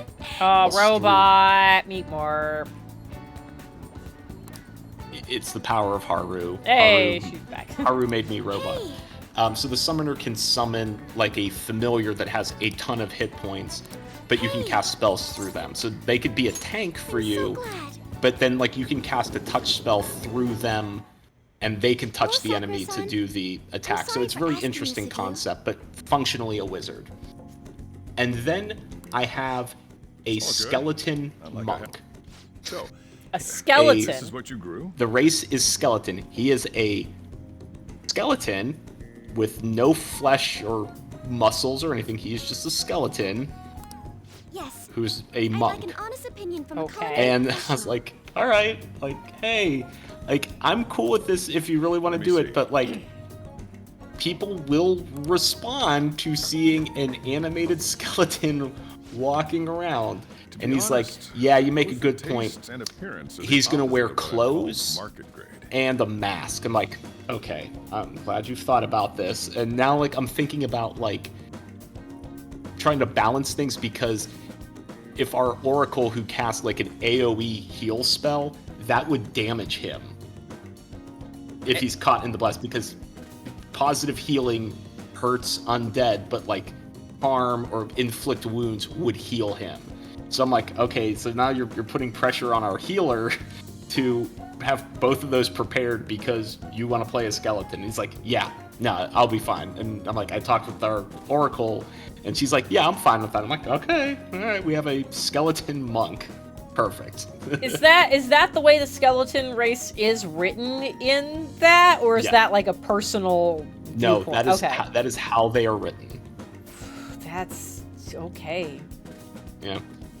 What I do think is very funny is one of their racial features is that if once per long rest, if they get hit by a critical hit, they can choose to collapse into a pile of bones and only take normal non-critical damage. Interesting. And now I'm just thinking about the bone room that I had you guys go through. Yeah. And Chad, it's not what you're thinking. It's not Friday yet. Maybe it's exactly what you're thinking. Maybe it is exactly what you're thinking. It was close to Friday. You guys did get pretty fucked in that room, so We sure did. I'm honored to hear you say We that. sure did. You know, I can't say it tasted good, but he's just shitting all over her vegetables. I know your dad died, but these taste like shit. Oh my god. It's possible Oopsies. that it's an experimental breed created for use at Okumura Foods. Thank you very much for the input, Sakura-san. I'll take note of that. And go back to the rooftop and just rip out all these fucking plants. Yeah, please don't bring this shit into my place of business. But you know what? They do give you SP, so... Oh, good. I'll He's take soda right. pop. That was the same thought I had. I think I understand what Sakura-san meant when he said they were refreshing. Fun fact, one of the dog's favorite treats is frozen chunks of bell pepper. Ooh. They like it fresh too, but we started putting like our leftovers whenever we need some of a bell pepper, some of our set of 3 bell peppers. We'll chop them up into strips and put them in the freezer. And so when it's hot out, which it is, 8 months of the year here, when we get back from a WALK, they go straight, like we get into the house, we take their harnesses off, and they go straight to the freezer, and they sit there and they wait for you to pull out their little snacks of bell pepper strips to help cool them down. It's a really good idea. Yeah. The dogs are, wow, their favorite things, and I have to be careful. Is Griffin here? He isn't here, so I have to use code words. So they know what peppers are. He's not responding to peppers though. I might be okay. I'm gonna be careful about the other words. The small, round, tiny fruit that has the word blue in its name, even though they are kind of more purple than they are blue. They love those berries. And they love the green sticks that usually come with hot wings. Okay. They love those things, and they know those words, so that's how we get them inside. Like, they get a green stick as the treat, as the bribe to behave themselves when we leave the house. Like, that's what they get in the morning when I leave to go to work. Do you give them the green stick with peanut butter in it too? No, they don't get it with the peanut butter, because that'd be too much peanut butter. Because one of the other things we've noticed is, like, they love peanut butter. That's how we get them to take their pills. As we'll put a little dab on our finger and then put the pills, like, in that smush, and then they'll lick it all off. If you give them too much peanut butter, it gets stuck to the roof of their mouths in a way that it's not cute. It's like it is cemented there, and now the pills are just, like, slowly dissolving, and now they're trying to frantically get them out, and it's a mess for everyone involved. And, like, the celery, like, they do have more limited numbers of teeth right now. So they don't necessarily fully chew the celery as much as I would necessarily maybe like, and because it's so stringy, the fear is if we put peanut butter on it. Oh, I just realized I'm saying that word. He's not moving. It's fine. If we put the PB on it, and they didn't fully get to chew the celery, I'm afraid, like, when you try to swallow a piece of spaghetti that you didn't quite fully chew, and so now you're, like, half choking yourself on it because it's not fully broken and it started swallowing it, but part of it, not all of it, like that sensation. I'm afraid that would happen to the dogs with celery if we half cemented it to the roof of their mouth with peanut butter. I'll try not to be offended at the thought of me not knowing how to eat spaghetti properly, but yeah, I get the spirit in which you're saying. Okay. God. Anyways. Oh, good night, Sassy. Yeah, good night, Sassy. Hello, Brian. What's up? Welcome. You came in at a weird conversational point, but, stuff happens on the internet. Stuff does happen on the internet. Okay, so Farron, D&D thing. Plot hook of my campaign is the party has been called upon from far and wide. Just kidding. To find what is causing a series of murders in the kingdom. Oh no! We are 14 weeks in and the players decided to attack city guards, start a mass prison escape, and kill guards in escape. Uh-oh! Yikesy. Oh, and Smell goes, hey, what's up? Okay, cool. Yes, this connection made. I understand the visual now. That's good. Hello! How are you? Been a very long time. I hope everything is great. I'm so happy. Oh. I didn't expect this hobby of mine to provide value to the Phantom Thieves. There's something self-deprecating about what she just said, and I can't exactly identify that. Like, I'm just sad. I'm just sad reading this and looking at her looking down at the table. This is actually My the only dad thing I died can less than a week honestly ago, say but I'm so happy. Oh, actually, no, this sentence makes it worse. This one absolutely makes it worse. Yikes. Because she's like, this is the only thing I'm good at, but we did just talk about how her vegetables suck ass. Yeah. That's some inverted empress energy right there. Mm-hmm. I think I might have asked you this before. Can I invert anyone's cards like I could in Persona 4? No, okay. No. This game is very streamlined that you're always friends with your social links, Good. which, fun fact, for those playing Persona 3 Reload for the first time, they don't care about your feelings. They want to hear what they want to hear. That game, Jen, not only can you reverse social links, if they repeatedly call you or like, hey, let's hang out, and you ignore them, they will reverse because you're ignoring them. Oh, fuck. Oh, yeah, I definitely don't want to play that one for so many reasons. Yeah. And here's another thing that you would absolutely hate. Unlike Persona 5 and even Persona 4 to an extent where like you're trying to be helpful to people, like, hey, like I'm gonna help you find the right way.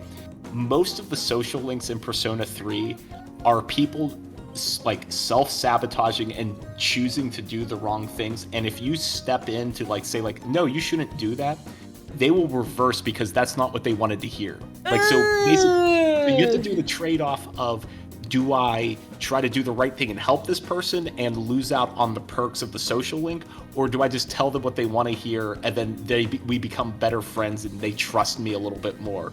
And the game does not care that, like, yeah, okay, well, you want to be the moral hero? Fine, they're not going to talk to you anymore. And I kind of respect it to an extent. Yeah. Because it's more real. Yeah, it is. Oh, God. Oh, that's terrible. But it's what I want to do. Oh, then, do you think you could help me out again sometime? Like you did today? All I did was escort you into my guardian's home so that way he could tell you your vegetables suck. But sure, yeah, I can do that. It's a deal. Or nod. We're like real phantom thieves. Can we stop saying this out loud, places? Oh my fucking God! We've learned nothing! Okay, I'll do my best from now on. Okay, were you not doing your best before? Maybe that's why your vegetables suck. Oh, I wasn't expecting this. How many more Oh. do we have to start? It's near the end of the game. I like the fact that I'm talking to It Har- seems you were probing into a certain conglomerate. What? Would this not have happened if I didn't do the Haru conversation? What the fuck? What the fuck? There's the possibility you even infiltrated their company building. Perhaps some sort of connection. This feels like a conversation that should have taken place before the Okumura Palace. This feels like someone was editing a video and forgot to move this clip to the right spot. Tell me about this person. I would prefer not to. Oh, had I not actually started this one? Oh my God, that's why this is happening. I didn't realize I hadn't actually started this one. I just kind of assumed. It shall become the Oh, anyways, answer joke. I don't know how to answer that because I don't remember what songs go with which outfits. I end up cycling through the outfits going, oh no, I don't like that one. Oh no, I don't like that one. Oh, I like this one. I just know that I like the Disco Cat outfit. I got nothing else. Here's the thing, is my memory sucks. It was already bad. Just like, if I don't write something down, it doesn't exist anymore. And I didn't necessarily write down this outfit equals good music. So I lost all that information. And then when I had COVID a year ago, just like any information retention just went out the fucking window. It's all gone. It's all super gone. So I don't know. If I could, in theory, I wish there was an easy way to like click on an outfit and like the way like old games would have like a sound menu you could go into and like listen to all the tracks like in the game. Like I remember like Sonic games did that. I wish you could like, I want to like click on the outfit and be like, play the music right now for me. So this is me coming in. It's like, well, Yeah? that actually is an option in this game. You've never gone to the Thieves' Den this entire game. Is that a thing you can do there? Yeah. I'll go through and I will go through and like click on outfits to figure out what music I like. I will fucking do that. Yeah, the thing with the Thieves' Den is that I was always afraid to introduce it because it become like it could become a time sink that's like what's the game called? It's a Nintendo game where you have your own little island and you build towns and make friends. Are you talking about Animal Crossing? Yes, Animal Crossing. It's like one of those things where you can decorate your Thieves' Den with stuff that you've collected throughout the game, and you can, listen to music. You can have the music play while you're in the Thieves' Den. You can put your party members in there to hang out. Like, it's one of those things that you could just lose yourself in, and I'm like, I don't know, like, do I introduce this to Jen? James, I need to repeat back to you what I just heard. Uh-huh. What I heard was, do I want to introduce Jen to the feature of this game that is most similar to the things that I know she enjoys? That's what I just heard you say. Yeah. You know I love the fuck out of Animal Crossing. I do. I do know you love the fuck out of that game. Why would you hide that from me? You could have earned brownie points in this game before we, like, reached the point of no return and my hatred for it. You wanted to finish the game quickly. I made a boom. I made a fucky wucky. Here's my fucky wucky card. This is 2 stamps in your fucking fucky wucky card. Oh my fucking god. Okay, we're gonna deal with what's fucking happening here, and then we're gonna talk about Thieves' Den later. Maybe next. Maybe that's what like how active of a thing is this? Like, could I lose an entire stream to this? Because in a few weeks you're not available for a Wednesday. Do I have a Thieves' Den stream? Is that how involved this could get? It could be. You could do a lot of decorating and placements and conversations and music and yeah. Oh my god. I had a different potential plan for that day, but I hadn't told anyone about it, so now I might reevaluate. Holy shit biscuits. Okay. We're gonna talk about this afterwards. We're gonna talk about this. Let's ban James. It feels appropriate. Ha! God. There's mini games? Every item placement makes new dialogue? Why have we hidden the best part of this?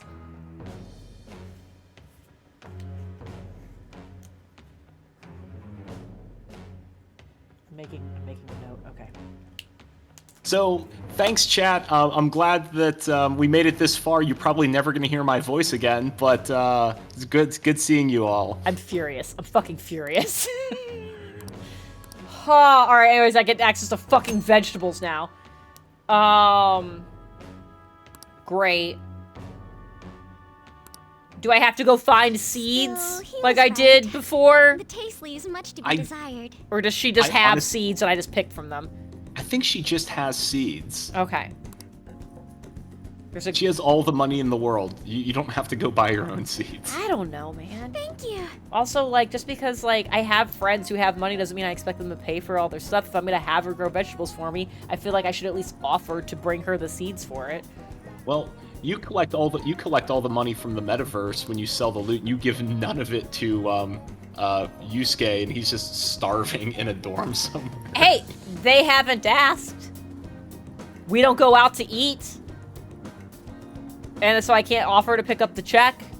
We all just go do our own things. Anyways. Oh, there it is. She has plenty of seats. Great, thank you. Sounds good, because the rest of those feel bad. 2 happy music notes. Yay!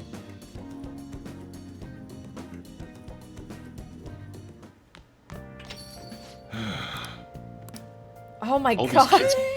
All these kids came trick-or-treating to my place of business. Alright, we're gonna crossword. This is how we're finishing out the stream. We're gonna crossword.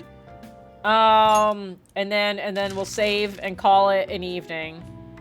Okay, a common skin injury. Oh, this is gonna be sunburn. I just want to know what the other ones are, though.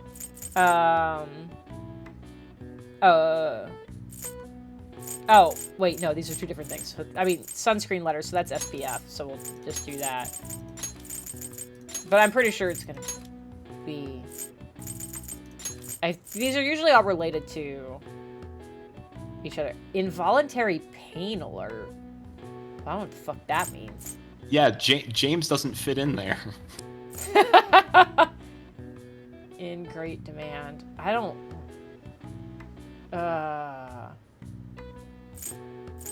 3-letter word for in great demand. Again, James does not fit in there. soothing cream. Well, that's too much for... Oh, I guess aloe's a gel, not a cream. I mean, I immediately was like, sunburn, because I was reading sunscreen letters and common skin injury. Sunburn does fit. I feel like it, even though I don't know what anything else is,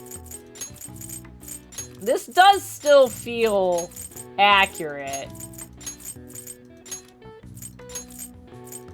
So yeah, there we go. I was like, fuck the rest of it, I guess.